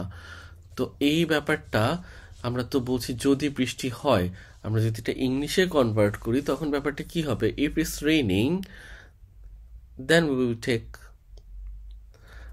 সো ইফ বা ইফ বা কন্ডিশন যখনই আসে, যখন আমরা কোনো কিছু দিয়ে কন্ডিশন বা কন্ডিশনগুলোর আমরা ফুলফিল করতে চাই, যে যদি এটা হয় তাহলে এইটা, যদি এটা না হয় তাহলে কোনটা, যদিও বা এটা না হয় তাহলে কোনটা, যখন এই জিনিসগুলো আমাদের মধ্যে চলে আসে তখন ওইগুলোকে বলা হয় কন্ডিশনাল কন্ট্রোল স্টেটমেন্ট, যেগুলো দিয়ে কন্ডিশনগুলো রিপ্রেজেন্ট করে। যেমন হচ্ছে যদি বৃষ্টি হয়, ইফ ইটস রেইনিং, তাহলে কি হবে? সো এই কন্ডিশনটা ফুলফিল হলে কি হবে? সেটা হবে if else the same. Else মানে হচ্ছে যদি বৃষ্টি না হয়। সো এইভাবে আমরা যখন কন্ডিশনগুলো প্রকাশ করি, বা সুইচ হচ্ছে যখন আমরা একটা স্টেট থেকে আরেকটা স্টেট, আমার কাছে 10টা সুইচ আছে, এখান থেকে আমি একটা না হয় একটা সুইচ তো অন হবেই। সো 10টা সুইচ আমি একবারে অন করতে পারবো না, আমি যে কোনো একটা সুইচই অন করতে পারবো। সো এখান থেকে আমি যে সুইচটা অন করতেছি এটা একটা কন্ডিশনের উপর ডিপেন্ড করবে। Depending on some condition I will turn on any of this 10 switches. So এর জন্য এটাও একটা কন্ডিশনাল স্টেটমেন্ট। আরেকটা যেটা হচ্ছে loop control statement. So loop হচ্ছে অনেক ইম্পর্ট্যান্ট একটা জিনিস প্রোগ্রামিংয়ে, যে কোনো প্রোগ্রামিং ল্যাঙ্গুয়েজেই এই জিনিসটা থাকবে। যখন কোনো কাজ আমাদের কন্টিনিউয়াসলি করতে হয়, ধরেন আপনি 1 থেকে 100 পর্যন্ত বলবেন, সো আপনি কন্টিনিউয়াসলি বলতে থাকবেন, বা ধরেন সময় যেটা কন্টিনিউয়াসলি চলতে থাকে, বা যে জিনিসটা কন্টিনিউয়াসলি আমাদের রান করতে হয়, যেখানে আমাদের কন্টিনিউয়াসলি একটা কাজ করতে হয়, যখনই একটা কন্ডিশন ফুলফিল হয় আমরা ওই জায়গাটা থেকে বের হয়ে আসি। সো লুপ জিনিসটা ওইভাবে কাজ করে। আমরা একটা লুপের মধ্যে যখন যাই তখন হচ্ছে সেম কাজটা বারবার রিপিট করতে থাকি যতক্ষণ পর্যন্ত না আমাদের কন্ডিশনটা পূরণ হচ্ছে। এবং যখন আমাদের কন্ডিশনটা পূরণ হচ্ছে তখনই আমরা ওই জায়গা থেকে বের হয়ে আসি। সো ব্যাপারটা হচ্ছে একটা সার্কেলের মধ্যে সবসময় ঘোরা। যখন একটা পার্টিকুলার ইভেন্ট হবে, আর যে ইভেন্টটা আমাকে ট্রিগার করবে ওই সার্কেল থেকে বের হয়ে আসার জন্য। সো লুপ অনেক রকমই হয়, যেটার মধ্যে সবচেয়ে পপুলার হচ্ছে ফর লুপ, আরেকটা হচ্ছে ওয়াইল লুপ, আরেকটা হচ্ছে ডু ওয়াইল লুপ, একটা কন্টিনিউয়াস স্টেটমেন্ট অ্যান্ড একটা গো টু স্টেটমেন্ট। এই সবগুলোই আমরা ফিউচারে একটা একটা করে দেখে যাব কোনটা কিভাবে কাজ করে। নাও ইফ স্টেটমেন্ট, যদি ইফ স্টেটমেন্ট আমরা নর্মালি বলতে চাই, ফরম্যাট হচ্ছে ফার্স্টে আমরা বলবো ইফ, তারপর একটা কন্ডিশন দিব। যেমন আপনি যদি মনে থাকে আপনার প্রিভিয়াস এক্সাম্পলটা, আমরা যখন বলছিলাম যে যদি বৃষ্টি হয় তাহলে কি হবে, যদি বৃষ্টি না হয় তাহলে কি হবে। সো যদি, হুইচ ইজ ইফ, বৃষ্টি হয় এটা একটা কন্ডিশন। সো যদি বৃষ্টি হয় তাহলে আমরা একটা কাজ করব, যদি না হয় তাহলে একটা কাজ করব। সো ইফের কাজটাও এইভাবে হয়। ফার্স্টে হচ্ছে ইফ, তারপরে ফার্স্ট ব্র্যাকেটের মধ্যে আমাদের একটা কন্ডিশন থাকবে। সেই কন্ডিশনটা যদি ফুলফিল হয় তখন আমরা কি করব, ওই কাজটা আমরা একটা কার্লি ব্র্যাকেটের মধ্যে করব। আর ইফের পরের জিনিসটাই হচ্ছে এলস, যদি ইফটা না হয় তাহলে আমরা কি কাজ করব। সো তখন হচ্ছে আমরা এলস লিখে সেকেন্ড আমাদের যে স্টেটমেন্টটা বা সেকেন্ড কাজটা ওইটা করব। সো আমি যদি ওই জিনিসটা এখানে রিপ্রেজেন্ট করতে চাই, এখানে if it's raining we will take the umbrella, else we will leave it at home. So এইভাবে আমরা করতে পারি। এখানে একটা এক্সাম্পল দিয়ে দেখানো হয়েছে। সো ইফ এর সাথে আরও কিছু জিনিস আছে, যেটা হচ্ছে ইফ এলস বা এলস। ইফ হচ্ছে যখন আমাদের মাল্টিপল কন্ডিশন থাকে, যেমন আমার প্রথম এক্সাম্পলটাই ছিল যদি বৃষ্টি হয় ছাতা নিব, যদি ওয়েদার বলে বৃষ্টি হবে ছাতা নিব, যদি ওয়েদার বলে বৃষ্টি হবে না ছাতা নিব না, যদি কোনোটাই না হয় ছাতা নিব না। So if else and else. So এই তিনটা কন্ডিশন দিয়ে কিন্তু আমরা কাজটা করতে পারি। এক্সাম্পল দিয়ে সেম জিনিসটাই দেখানো হচ্ছে এলস এর ব্যাপারে কি হয়। আর ইফ এলস থাকলে যখন আমাদের মাল্টিপল কন্ডিশন থাকে, if it's raining then we will take the umbrella, else if the weather is saying it's going to be rain, we're gonna take the umbrella, else we won't gonna take the umbrella. So আমাদের এখানে দুইটা condition আছে, যদি দুইটা condition fulfil করে তাহলে আমরা ছাতা নিব, আর যদি দুইটার একটাও কিছু না হয় তাহলে আমরা ছাতা নিব না। সো এই সিম্পল জিনিসটা আমরা হচ্ছে if, else if and else দিয়ে রিপ্রেজেন্ট করতে পারবো। নাও আমরা সুইচ স্টেটমেন্ট, আমি প্রিভিয়াসলি বলেছিলাম সুইচ স্টেটমেন্টটা যেভাবে কাজ করে, আমাদের মাল্টিপল সুইচ আছে। তো এখান থেকে আমাদের ডিপেন্ড করে কোন সুইচটা আমরা অন করব। এটাও কাইন্ডা ইফ এলসের মতো। সো আমাদের অনেকগুলো কেস স্টাডি আছে, আমাদের অনেকগুলো কেস আছে। যেমন ধরেন সুইচের ভিতর আমরা একটা ডের নাম দিব। সো ডের নামটা যেটা হয় ওই দিন, ব্যাপারটা আমি এইভাবে বলি, ধরেন আমরা একটা ক্যালেন্ডার প্রোগ্রাম বিল্ড করতে চাচ্ছি, যেখানে শনিবার হচ্ছে আমি একটা কাজ করব, রবিবার আমি একটা কাজ করব, সোমবার আমি একটা কাজ করব, মঙ্গলবার আমি একটা কাজ করব, বুধবার আমি একটা ডিফারেন্ট কাজ করব, বৃহস্পতিবার আমি কোনো কাজ করব না, বাসায় বসে থাকবো, অ্যান্ড শুক্রবার আমি হচ্ছে সারাদিন বাইরে থাকবো। সো এই জিনিসটা হচ্ছে আমার প্ল্যান। তো এক একটা হচ্ছে এক একটা স্টেট আর এক একটা সুইচ। নাও আমি যদি আমার ইনপুটে বলি যে আজকে সানডে, তখন এটা অন্যগুলো অফ করে দিয়ে শুধু সানডেতে আমার যে স্টেটমেন্টটা আছে, যে কাজটা আছে, আমি শুধু ওই কাজটা করব। সো জিনিসটা রিপ্রেজেন্ট আমরা কিভাবে করি, ফার্স্টে আমরা সুইচ বলি অ্যান্ড ফার্স্ট ব্র্যাকেটের ভিতর সুইচের এক্সপ্রেশন দিই। সো আজকে কি বার, ওই বারটা আমরা এখানে লিখব। তারপর হচ্ছে কার্লি ব্র্যাকেট দিয়ে আমরা শুরু করব case value 1, or we can say case Saturday. স্যাটারডেতে আমরা কি কাজ করব ওইটা, break, then case Sunday, then curly bracket দিয়ে সানডেতে আমরা কি কাজ করব ওইটা লিখব, break, and so on. And finally, suppose Friday is the default one that we will go outside, so we can keep it as a default as well. Now, most important, and as I mentioned before, like যে কোনো programming ল্যাঙ্গুয়েজে আমাদের এটা কাজে লাগে, যেটা হচ্ছে for loop. So চলুন দেখা যাক ফর লুপটা কিভাবে কাজ করে। সো আমি যখন লুপ ডিসক্রাইব করছিলাম, আমি বলছিলাম যখন আমরা একটা সার্কেলের মধ্যে ঘুরতে থাকবো বা একটা সেম কাজ আমরা করতে থাকবো, যখনই কিনা কন্ডিশনটা ফুলফিল হবে আমাদের, তখনই ওই সার্কেল থেকে আমরা বের হয়ে যাব। সো ফ্লোচার্টটা যদি আমরা খেয়াল করি, যেখানে কিনা স্টার্ট দিয়ে শুরু হচ্ছে, তারপর আমরা ইনিশিয়ালাইজেশন করতেছি আরও কিছু, মানে variable declaration blah blah blah, and after that we have a condition, check test condition. So suppose এখানে আমাদের একটা কন্ডিশন আছে।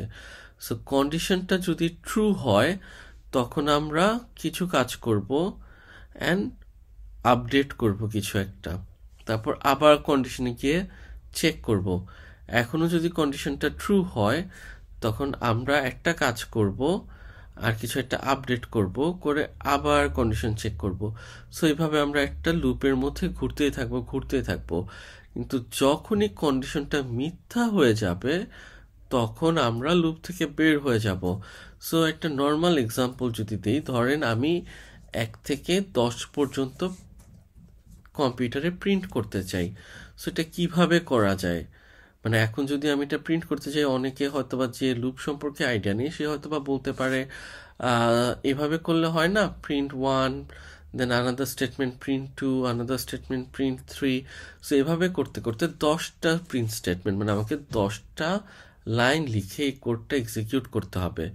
বাট যারা স্মার্ট বা যারা হচ্ছে সহজে কাজটা করে ফেলতে চায় বা যারা অলস, ওরা কি কাজটা করবে, ওরা এমন কিছু ট্রাই করবে যেটাতে হচ্ছে শুধু একবারই প্রিন্ট বলবে আর এই জিনিসটা 10 বার কাজটা করবে। সো এটা করার জন্য আমরা কি করতে পারি, ফার্স্টে ধরুন আমরা একটা কন্ডিশন দিলাম যে যখন একটা ভ্যালু, ধরেন আমরা প্রথমে একটা ভ্যালু নিচ্ছি a is equal to 0 or 1, যখন এর ভ্যালুটা 10-এর বড় হয়ে যাবে তখন বের হয়ে যাবে।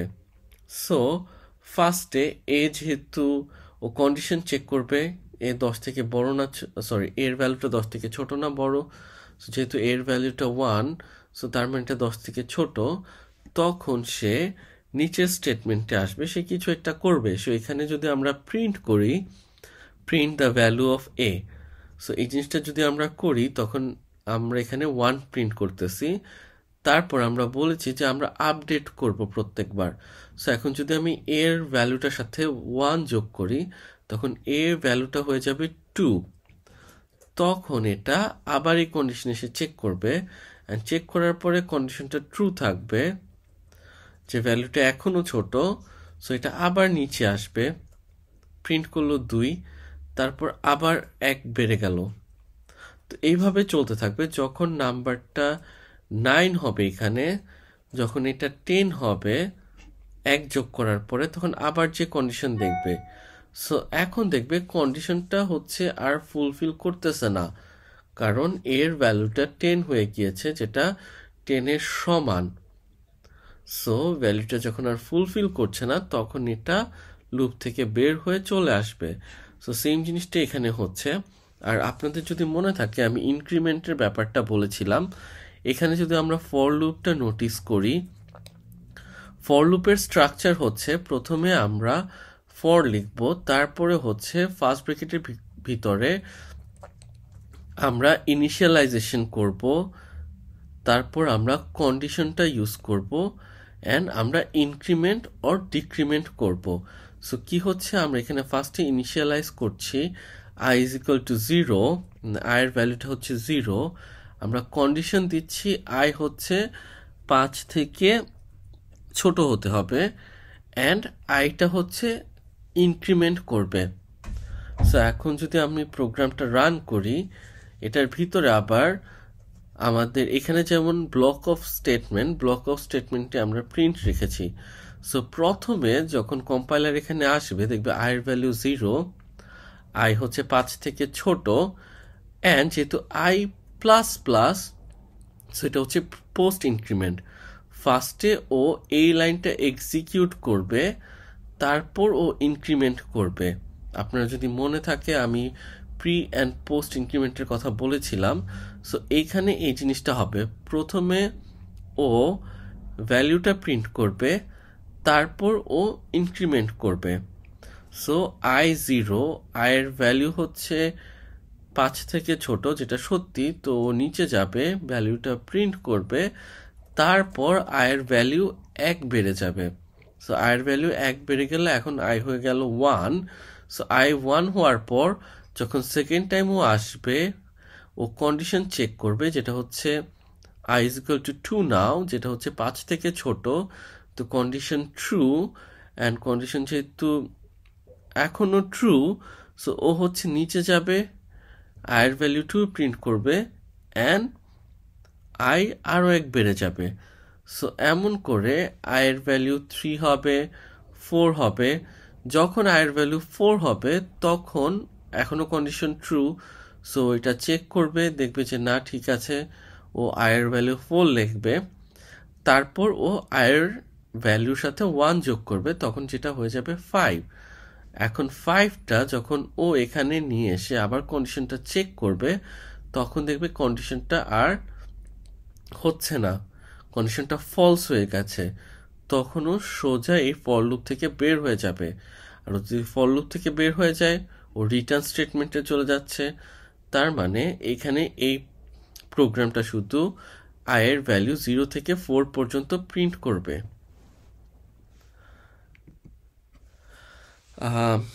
Similar to for loop, while লুপও সেম রকমই কাজ করে, বাট স্ট্রাকচারটা একটু ডিফারেন্ট। এখানে হচ্ছে আমরা একসাথেই ফার্স্ট ইনিশিয়াল করি না, কন্ডিশন ইনক্রিমেন্ট একসাথে করি না। ওয়াইল লুপে যেটা আমরা করছি সেটা হচ্ছে শুধু আমরা কন্ডিশনটা টেস্ট করছি, যদি ট্রু হয় তাহলে আমরা লুপের মধ্যে থাকবো, মানে আমাদের কন্ডিশন এটা, কন্ডিশনটা যদি ট্রু হয় লুপের মধ্যে থাকবো, লুপের কাজ করব, বা লুপে আমাদের যে কাজ করতে বলা হয় ওইটা করব, অ্যান্ড এসে আবার কন্ডিশন চেক করব। এইভাবেই লুপের মধ্যে ঘুরতে থাকবো। যখন কন্ডিশনটা ফলস হয়ে যাবে আমরা বের হয়ে যাব। সো আমরা যদি কোডটা এখন দেখি, এখানে প্রথমে আমরা i is equal to 0 বলছি, তারপর আমরা একটা while লুপ কল করছি যেখানে আমরা ফার্স্ট ব্র্যাকেটের ভিতর বলছি আমাদের কন্ডিশনটা, যেটা হচ্ছে আয়ের ভ্যালু অবশ্যই 5 থেকে ছোট হবে। অ্যান্ড এই কন্ডিশনটা দেওয়ার পর আমরা কার্লি ব্র্যাকেটের ভিতর আমাদের যে স্টেটমেন্টটা আছে এটা দিব। আমরা বলছি যে আইটা প্রিন্ট করো এবং আয়ের ভ্যালু 1 করে বৃদ্ধি করো। সো এখানে যদি আপনারা চিন্তা করে দেখেন, এখানে কিন্তু ডিফারেন্সটা বোঝা যায়। ফরের মধ্যে এই তিনটা কাজ i is equal to 0, condition, increment, তিনটা কাজ আমরা একসাথে একটা লাইনে করতেছি, বাট ওয়াইলের মধ্যে আমরা হচ্ছে ডিফারেন্টলি করতেছি, কারণ depending on their use cases. So এখানেও সেম জিনিসটা হবে, ফার্স্টে এটা প্রিন্ট করবে, তারপর ইনক্রিমেন্ট করবে, তারপর আবার কন্ডিশন চেক করবে। সো এইভাবে জিনিসটা চলতে থাকবে।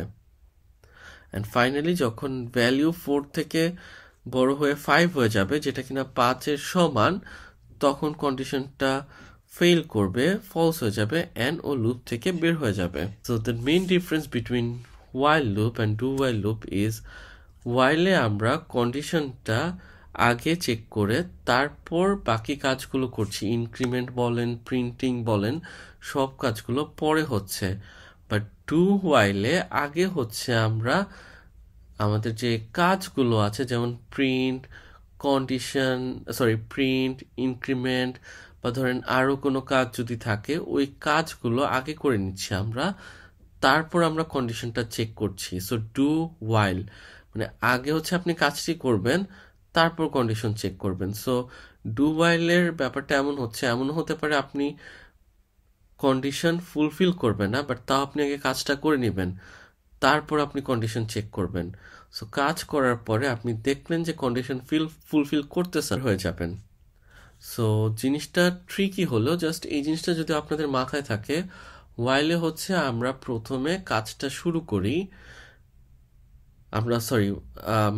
ওয়াইলে হচ্ছে প্রথমে আমরা কন্ডিশনটা চেক করি, যদি কন্ডিশন সত্য হয় তখন আমরা লুপের মধ্যে ঘুরতে থাকি। বাট ডু ওয়াইলে হচ্ছে আগে আমরা লুপের মধ্যে ঘুরি একবার, তারপর কন্ডিশন চেক করি, আবার ঘুরি, আবার চেক করি। কন্টিনিউ স্টেটমেন্টে আমরা একটা নর্মাল লুপ থেকে কোনো একটা জিনিস স্কিপ করতে পারি। আমরা কোনো একটা সিকোয়েন্সিয়াল কাজ করতে যাচ্ছি লুপের মাঝখানে, বাট ওইখান থেকে যদি আমরা কোনো একটা জিনিস স্কিপ করতে চাই, তখন আমরা কন্টিনিউয়াস স্টেটমেন্টটা ইউজ করতে পারি। সো এই জিনিসটা কিভাবে কাজ করে যদি আমরা একটু ফ্লো চার্টটা খেয়াল করি, আমাদের নর্মালি লুপ বডি আছে, একটা কন্ডিশন আছে। সো যখন আমরা তো আগে থেকে জানি যখন কন্ডিশনটা ট্রু তখন লুপ ঘুরতে থাকবে, যখন কন্ডিশন ফলস ও লুপ থেকে বের হয়ে যাবে। বাট এই মাঝখানে আমাদের আরেকটা কন্ডিশন থাকবে, যদি ওই কন্ডিশনটা ট্রু হয় তখন কন্টিনিউটা যখন আমাদের থাকবে তখন ওই স্পেসটা ও স্কিপ করে নেক্সট লুপেও চলে যাবে। সো আমরা যদি কোডে যাই তখন ব্যাপারটা আরও ক্লিয়ার হবে। এখানে যে জিনিসটা হচ্ছে, আমরা ফার্স্টে হচ্ছে আই ডিক্লেয়ার করলাম, তারপর বলছি i is equal to 0, আয়ের মান 10 থেকে ছোট এবং i ইনক্রিমেন্ট হবে। তারপর সাথে সাথে আমরা একটা কন্ডিশন রাখছি এখানে অ্যান্ড প্রিন্ট করছি। তো প্রথমে হচ্ছে এই জিনিসটা ফুলফিল হলো, এখানে ইফের কন্ডিশন, এটা কোনো কিছুই হচ্ছে না, সো নর্মালি প্রিন্ট হয়ে গেল প্রথমে আই 0 প্রিন্ট করলো, আয়ের ভ্যালু 1 হলো, এটা এখানে কিছুই হবে না, ফলস, তাই আই আবার 1 প্রিন্ট হলো। সেকেন্ড লুপ, সেকেন্ড ফেজে 2 হয়ে গেল, কন্ডিশন ট্রু, এখানে যাবে, second if condition false, so print করবে। নাও থার্ডে আসলো, 3 হলো, সরি 2 হচ্ছে থার্ড ফেজ, ফোর্থ ফেজে এসে 3 চেক করলো, কন্ডিশন ট্রু, নিচে যাবে, নিচে যাওয়ার পর ইফ স্টিল ফলস, দেন ও প্রিন্ট করবে। তো প্রিন্ট করে যখন ও ইনক্রিমেন্ট করবে, যখন আয়ের ভ্যালুটা 4 হবে, তখন ফার্স্টে ফর লুপের কন্ডিশন ট্রু, সো ও নিচে যাবে, আর নিচে গিয়ে যখন দেখবে ইফ কন্ডিশনটা ট্রু হয়ে যায়, তখন ও কন্টিনিউ স্টেটে যাবে। সো কন্টিনিউ স্টেটে যাওয়ার পর ও নিচে এক্সিকিউট না করে ও জিনিসটা ইনক্রিমেন্ট করে আবার হচ্ছে ইফের কন্ডিশনটা ট্রাই করবে। সো এইখানে যখন ইফের স্টেটমেন্টটা ট্রু হয়ে যাচ্ছে, ও যখন কন্টিনিউ দেখছে, তখন কোডটা আর নিচের দিকে যাবে না, সো কোডটা কোনো কিছু প্রিন্ট করবে না, ও হচ্ছে নর্মালি ইনক্রিমেন্ট করে আয়ের ভ্যালুটা 5 করে দিবে। সো আয়ের ভ্যালুটা যখন 5 হয়ে যাবে, তখন এখানে সে চেক করবে ইটস ট্রু, ইফ চেক করবে এটা ট্রু না ফলস, ইফ হচ্ছে ফলস, অ্যান্ড এগেন এটা প্রিন্ট করবে।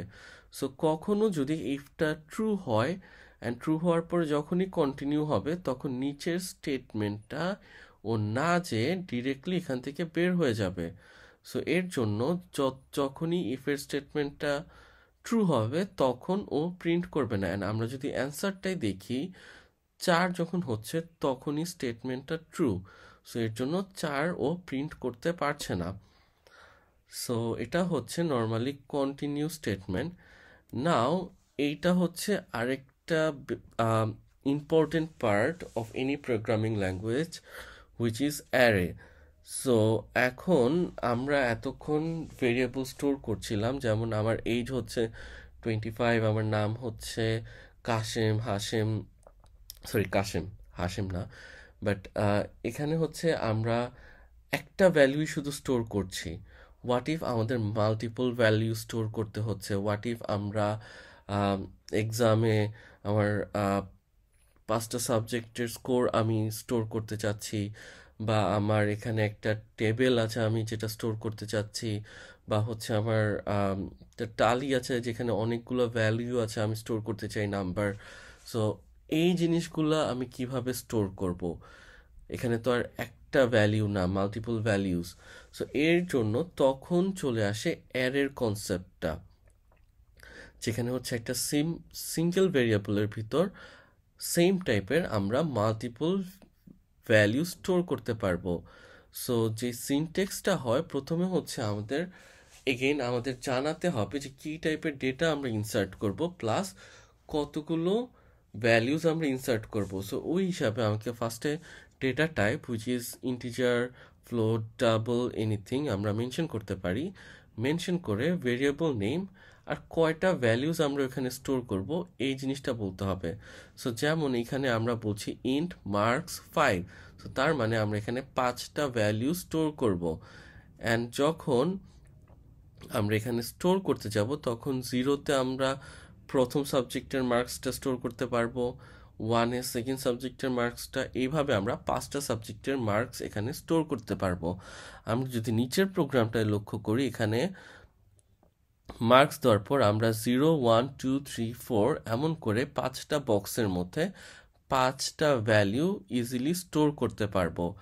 এটা অন্যভাবে রিপ্রেজেন্ট করা যায়, যেটা হচ্ছে আমরা এই প্রবলেমটা যদি লক্ষ্য করি, এখানে হচ্ছে আমরা স্পেসিফাই করিনি, বাট কার্লি ব্রেকেটের ভিতর আমরা 5টা ভ্যালু দিয়ে দিয়েছি। সো আমাদের কম্পাইলার বুঝবে যে এখানে আমরা স্পেসিফাই করিনি, তো আমাদের এই নাম্বারটা বাড়তেও পারে কমতেও পারে। সো এখানে যখন দিয়ে দিয়েছি, আমাদের কম্পাইলার 5টা ভ্যালু 5টা ডিফারেন্ট বক্সে স্টোর করে ফেললো। আর এগুলো যদি আমরা প্রিন্ট করতে চাই সিতে, আমাদের যে জিনিসটা হবে, আমাদের প্রত্যেকটা বক্সের এক একটা নাম্বার আছে, ওই নাম্বারগুলো দিয়ে জিনিসটা প্রিন্ট করতে হয়। আর এই বক্সের নাম্বারটা এটা খুবই ইম্পর্টেন্ট একটা জিনিস, যেটাকে বলা হয় ইন্ডেক্স। সো আমার একটা অ্যারেতে যদি আমার 5টা বক্স থাকে, তখন আমার ইন্ডেক্স নাম্বারটা হবে 0 থেকে 4 পর্যন্ত। যদি 6টা বক্স থাকে তাহলে এটা হবে 0 থেকে 5 পর্যন্ত, কারণ 0 1 2 3 4 5। সো এখানে 6টা নাম্বার, 6টা বক্স। সো প্রত্যেকটা বক্সের একটা করে আমার কি বা ইন্ডেক্স নাম্বার দিতে হবে। সো আমি যদি সাপোজ বক্স নাম্বার 3 এর ভ্যালিউটা জানতে চাই, তাহলে আমার ইন্ডেক্স ভ্যালিউ 2 দিতে হবে। সো স্কোয়ার ব্র্যাকেটের ভিতর আমরা যদি ইন্ডেক্স নাম্বারটা লিখি, তখন আমাকে ওই ইন্ডেক্সের আউটপুটটা শো করবে। সো এই এক্সাম্পল যেমন আমরা বলছি প্রিন্ট মার্কস স্কোয়ার ব্র্যাকেটের ভিতর 0। সো 0 বক্সের ভিতর কত মার্কস আছে এটা দেখাবে। আমি যদি এখানে 4 দিই, তাহলে 4-এর ভিতর কত আছে ওইটা আমাকে দেখাবে। যেমন এখানে দেখতে পাচ্ছেন 4-এর মধ্যে 88, অ্যান্ড হ্যাঁ 4-এর মধ্যে 88। এই সেম কাজটা যদি আমরা একবারে করতে চাই, তখন কি ইউজ করা যায়? আপনারা যদি প্রিভিয়াসলি একটু খেয়াল করে থাকেন, ফর লুপ দিয়ে আমরা কিন্তু সেম কাজটা এক লাইনে করতে পারি। So instead of writing print statement for 5 times ও 6 times, we can use a for loop. তো আমরা নর্মালি ফর লুপের মধ্যে ইন্ডেক্স নাম্বারটা 0 থেকে শুরু করছি, বলছি যে 5 থেকে ছোট হবে, অ্যান্ড ইনক্রিমেন্ট করব। অ্যান্ড আমরা জাস্ট ভিতরে স্টেটমেন্ট হিসেবে দিয়ে দিচ্ছি যে প্রত্যেকবার আয়ের ভ্যালু যত থাকবে ওই ভ্যালুটা প্রিন্ট করো। সো এখানে কি হচ্ছে, প্রথমবার আয়ের ভ্যালু 0, সো প্রথম বক্সের ভ্যালুটা দিয়ে দিচ্ছে। যখন আয়ের ভ্যালু 1, সেকেন্ড বক্সের ভ্যালুটা দিয়ে দিচ্ছে। এইভাবে আমার লুপটা 0 থেকে 4 পর্যন্ত চলবে, হুইচ ইজ 5 টাইমস, অ্যান্ড আমাকে 5টা বক্সের ভ্যালুগুলো দিয়ে দিবে। সো এটা হচ্ছে নর্মাল বেসিক অ্যারের কনসেপ্ট। আমরা ফিউচারে অন্য ভিডিওগুলোতে জিনিসটা আরও বড় করে দেখানোর চেষ্টা করব। Now, another important part, and I will say that's the most important part of any programming language, which is function. So নাম থেকেই আমরা নর্মালি বুঝতে পারতেছি ফাংশন মানে কোনো স্পেসিফিক একটা জিনিস করা, মানে কোনো স্পেসিফিক একটা কাজ করা। সো প্রোগ্রামের মধ্যে আমরা প্রোগ্রাম ইটসেলফ আ ফাংশন, যেহেতু এটার মধ্যে একটা মেইন ফাংশন আমরা ইউজ করতেছি। বাট যখন একটা ফাংশনের মধ্যে বা একটা কোডের মধ্যে আমাদের অনেকগুলো ফাংশনালিটিস অর মেথডস প্রয়োগ করতে হয়, ধরেন আমি একটা কোড লিখলাম যেখানে আমি অনেকগুলো নাম্বার যোগ করছি, অনেকগুলো নাম্বার বিয়োগ করছি, অনেকগুলো নাম্বার মাল্টিপ্লাই করছি। সো একটা ফাংশনের ভিতর যখন আমার অনেকগুলো ফাংশন আছে, আর এই ফাংশনগুলো আমার বারবার ইউজ করতে হচ্ছে, ধরেন ফর এক্সাম্পল এভাবে চিন্তা করেন, আমার নর্মাল একটা ফাংশন যেখানে আমি এর সাথে বি যোগ করতেছি, আবার বি এর সাথে সি সাবস্ট্রাক্ট করতেছি, আবার ডি এর সাথে এ ডিভাইড করতেছি, আবার এর সাথে ডি অ্যাড করতেছি, আবার সি এর সাথে বি সাবস্ট্রাক্ট করতেছি। সো আমি সেম কিছু কাজ বারবার করতেছি। সো এই জিনিসটা যদি আমি করতে চাই, নর্মাল প্রোগ্রামিংয়ে আমাকে কি করতে হবে, প্রত্যেকটা অ্যাড সাবস্ট্রাক্ট অ্যান্ড মাল্টিপ্লিকেশনের প্রবলেমগুলো আমাকে বারবার লিখতে হচ্ছে। সো আমার প্রোগ্রামটা হয়ে যাবে বিশাল বড়, অ্যান্ড এক টাইমে আমারই মনে হবে আরে কত অ্যাড করব, কত সাবস্ট্রাক্ট করব। হোয়াট ইফ আমরা ছোট ছোট কিছু বক্স ক্রিয়েট করলাম, যে বক্স হচ্ছে ওই বক্সের ভিতর যদি আমরা 2টা নাম্বার দিই, তখন বক্সটা 2টা নাম্বার অ্যাড করে আমাকে আউটপুট দিয়ে দিচ্ছে। আরেকটা বক্স ক্রিয়েট করলাম যেখানে আমরা 2টা নাম্বার দিলে ওই বক্সটা 2টা নাম্বার মাল্টিপ্লাই করে আমাকে অ্যান্সার দিয়ে দিচ্ছে। আরেকটা বক্স ক্রিয়েট করলাম যেখানে 2টা নাম্বার দিলে ও ডিভাইড করে আমাদের অ্যান্সারটা দিয়ে দিচ্ছে। সো এইভাবে আমরা যদি শুধু 4টা বক্স করি, নো ম্যাটার হোয়াট, আমরা কতবার বক্সগুলোকে কল করলাম, আমরা ইজিলি অ্যান্সারটা পেয়ে যাব। সো ফাংশন বেসিক্যালি এইভাবে কাজ করছে যে স্পেসিফিক কিছু ফাংশনকে আমরা আলাদা করে প্রোগ্রামে রাখছি, যেটা আমরা যতবারই কল করি না কেন ও আমাদের সুন্দর একটা অ্যান্সার এর মধ্যে থেকে দিয়ে দিবে।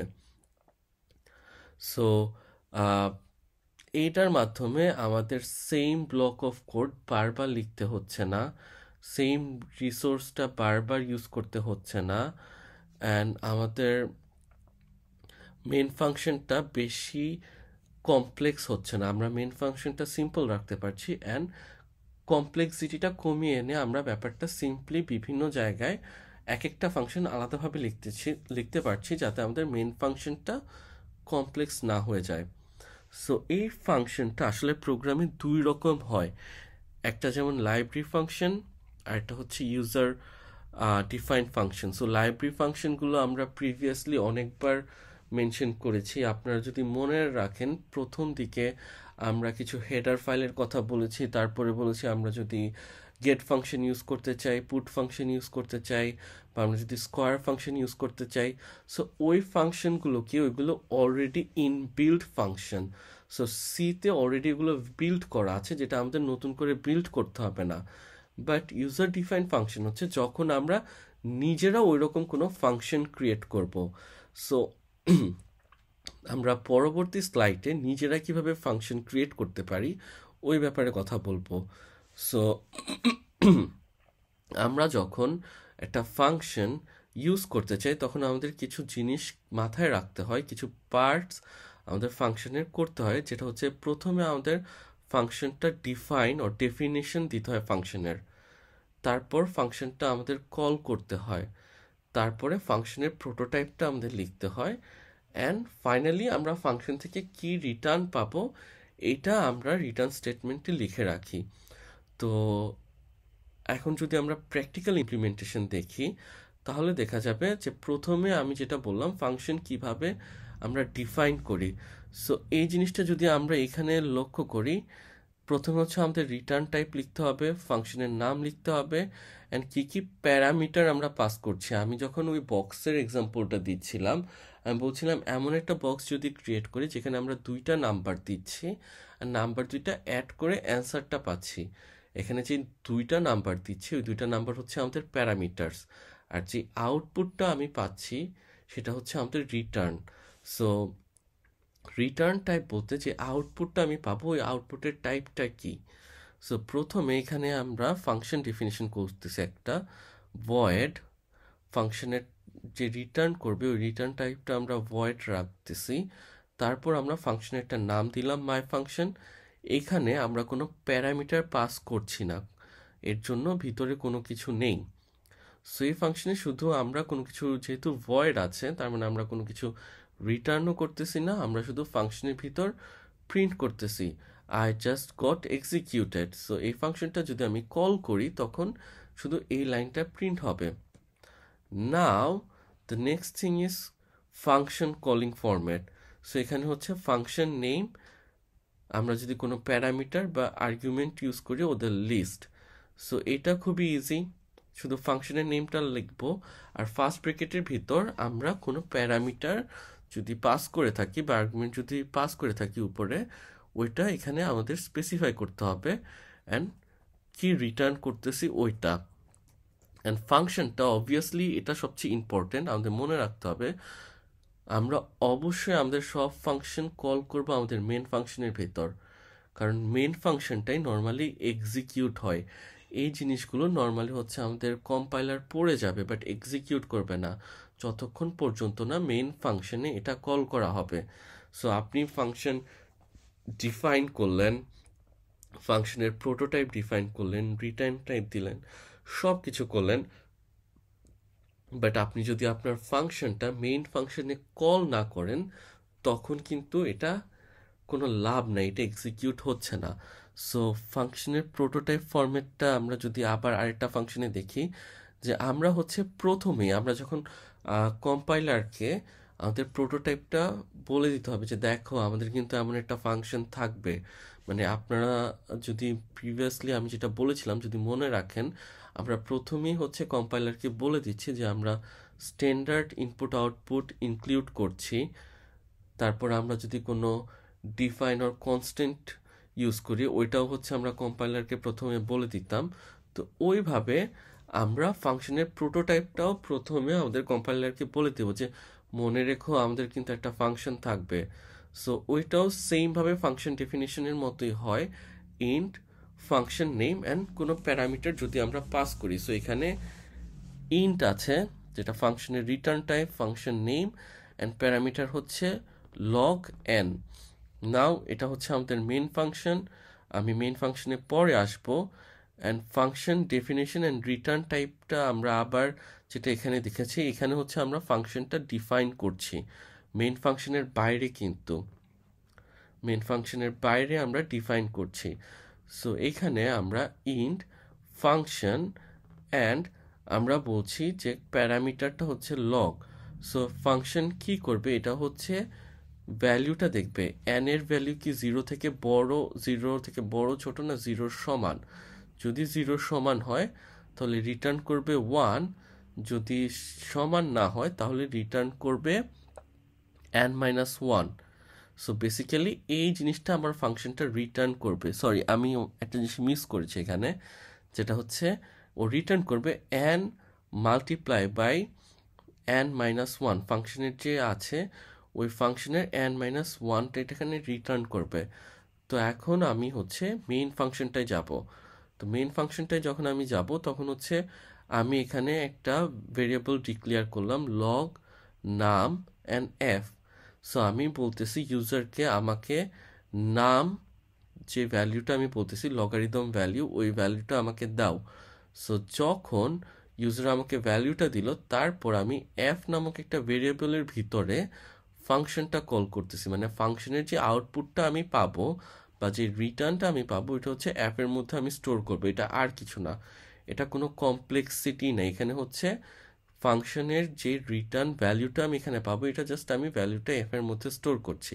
বাট এখানে কি হচ্ছে, আমি আমার ফ্যাক্ট ফাংশনটা কল করছি অ্যান্ড প্যারামিটার হিসাবে নামটা ট্রান্সফার করছি। সো ইউজার যেই নাম্বারটা এখানে আমাকে দিবে, এই নাম্বারটা এখানে প্যারামিটার হিসাবে ফাংশনের ভিতরে যাবে। সো আমার মেইন ফাংশন যখন দেখবে ফ্যাক্ট, তখন ও মনে করবে ও আমি তো আগে দেখিয়েছিলাম এরকম কিছু একটা। সো ও মনে করবে যে হ্যাঁ, আমাকে তো আগে এমন একটা জিনিসের ব্যাপারে বলা হয়েছিল যে এরকম একটা ফাংশন থাকবে। তো তখনও ফাংশন ডেফিনেশনের ভিতর যাবে যে এখানেও হচ্ছে log N. So that means এই লগ এনের জায়গায় এখানে ইউজার যে নাম্বারটা দিবে এই নাম্বারটা এখানে চলে আসবে। সো ইউজার যদি 0 দেয় তখন ও স্ট্রেট এখানে 1 পেয়ে যাবে। বাট ইউজার যদি অন্য কোনো নাম্বার দেয়, সাপোজ ইউজার নাম্বার 3 দিল, তখন এখানে কি হবে, দ্য ফ্যাক্টোরিয়াল ইজ 6 মাল্টিপ্লাই, আর এখানে হচ্ছে n-1, সো 3-1 যেটা হচ্ছে 2, ওইটা আবার হচ্ছে n এর সাথে মাল্টিপ্লাই করবেন। সো 3 মাল্টিপ্লাই 2 আমরা জানি 6। সো ও হচ্ছে এখানে 6 রিটার্ন করবে, আর এখানে 6 যখন রিটার্ন করবে এফ এর মধ্যে 6 নাম্বারটা স্টোর হয়ে যাবে। অ্যান্ড ফাইনালি আমরা প্রিন্ট করছি, print the factorial is F. So F multiply, so এইখানে হচ্ছে আমরা এর জন্য ফ্যাক্টোরিয়ালি 6 মাল্টিপ্লাই লেখাটা দেখতে পাচ্ছি। সো আশা করি এই জিনিসটা আপনারা বুঝতে পারছেন। যদি জিনিসটাতে স্টিল কোনো কনফিউশন থাকে, আই নো জিনিসটা কমপ্লেক্স, স্টিল কোনো কনফিউশন থাকে তাহলে আমাদেরকে জানাতে পারেন। আমরা হয়তোবা আর অন্য কোনো একটা ভিডিও দিয়ে জিনিসটা আরও ইজিলি ডিসক্রাইব করার চেষ্টা করব। ধন্যবাদ, ভালো থাকবেন সবাই।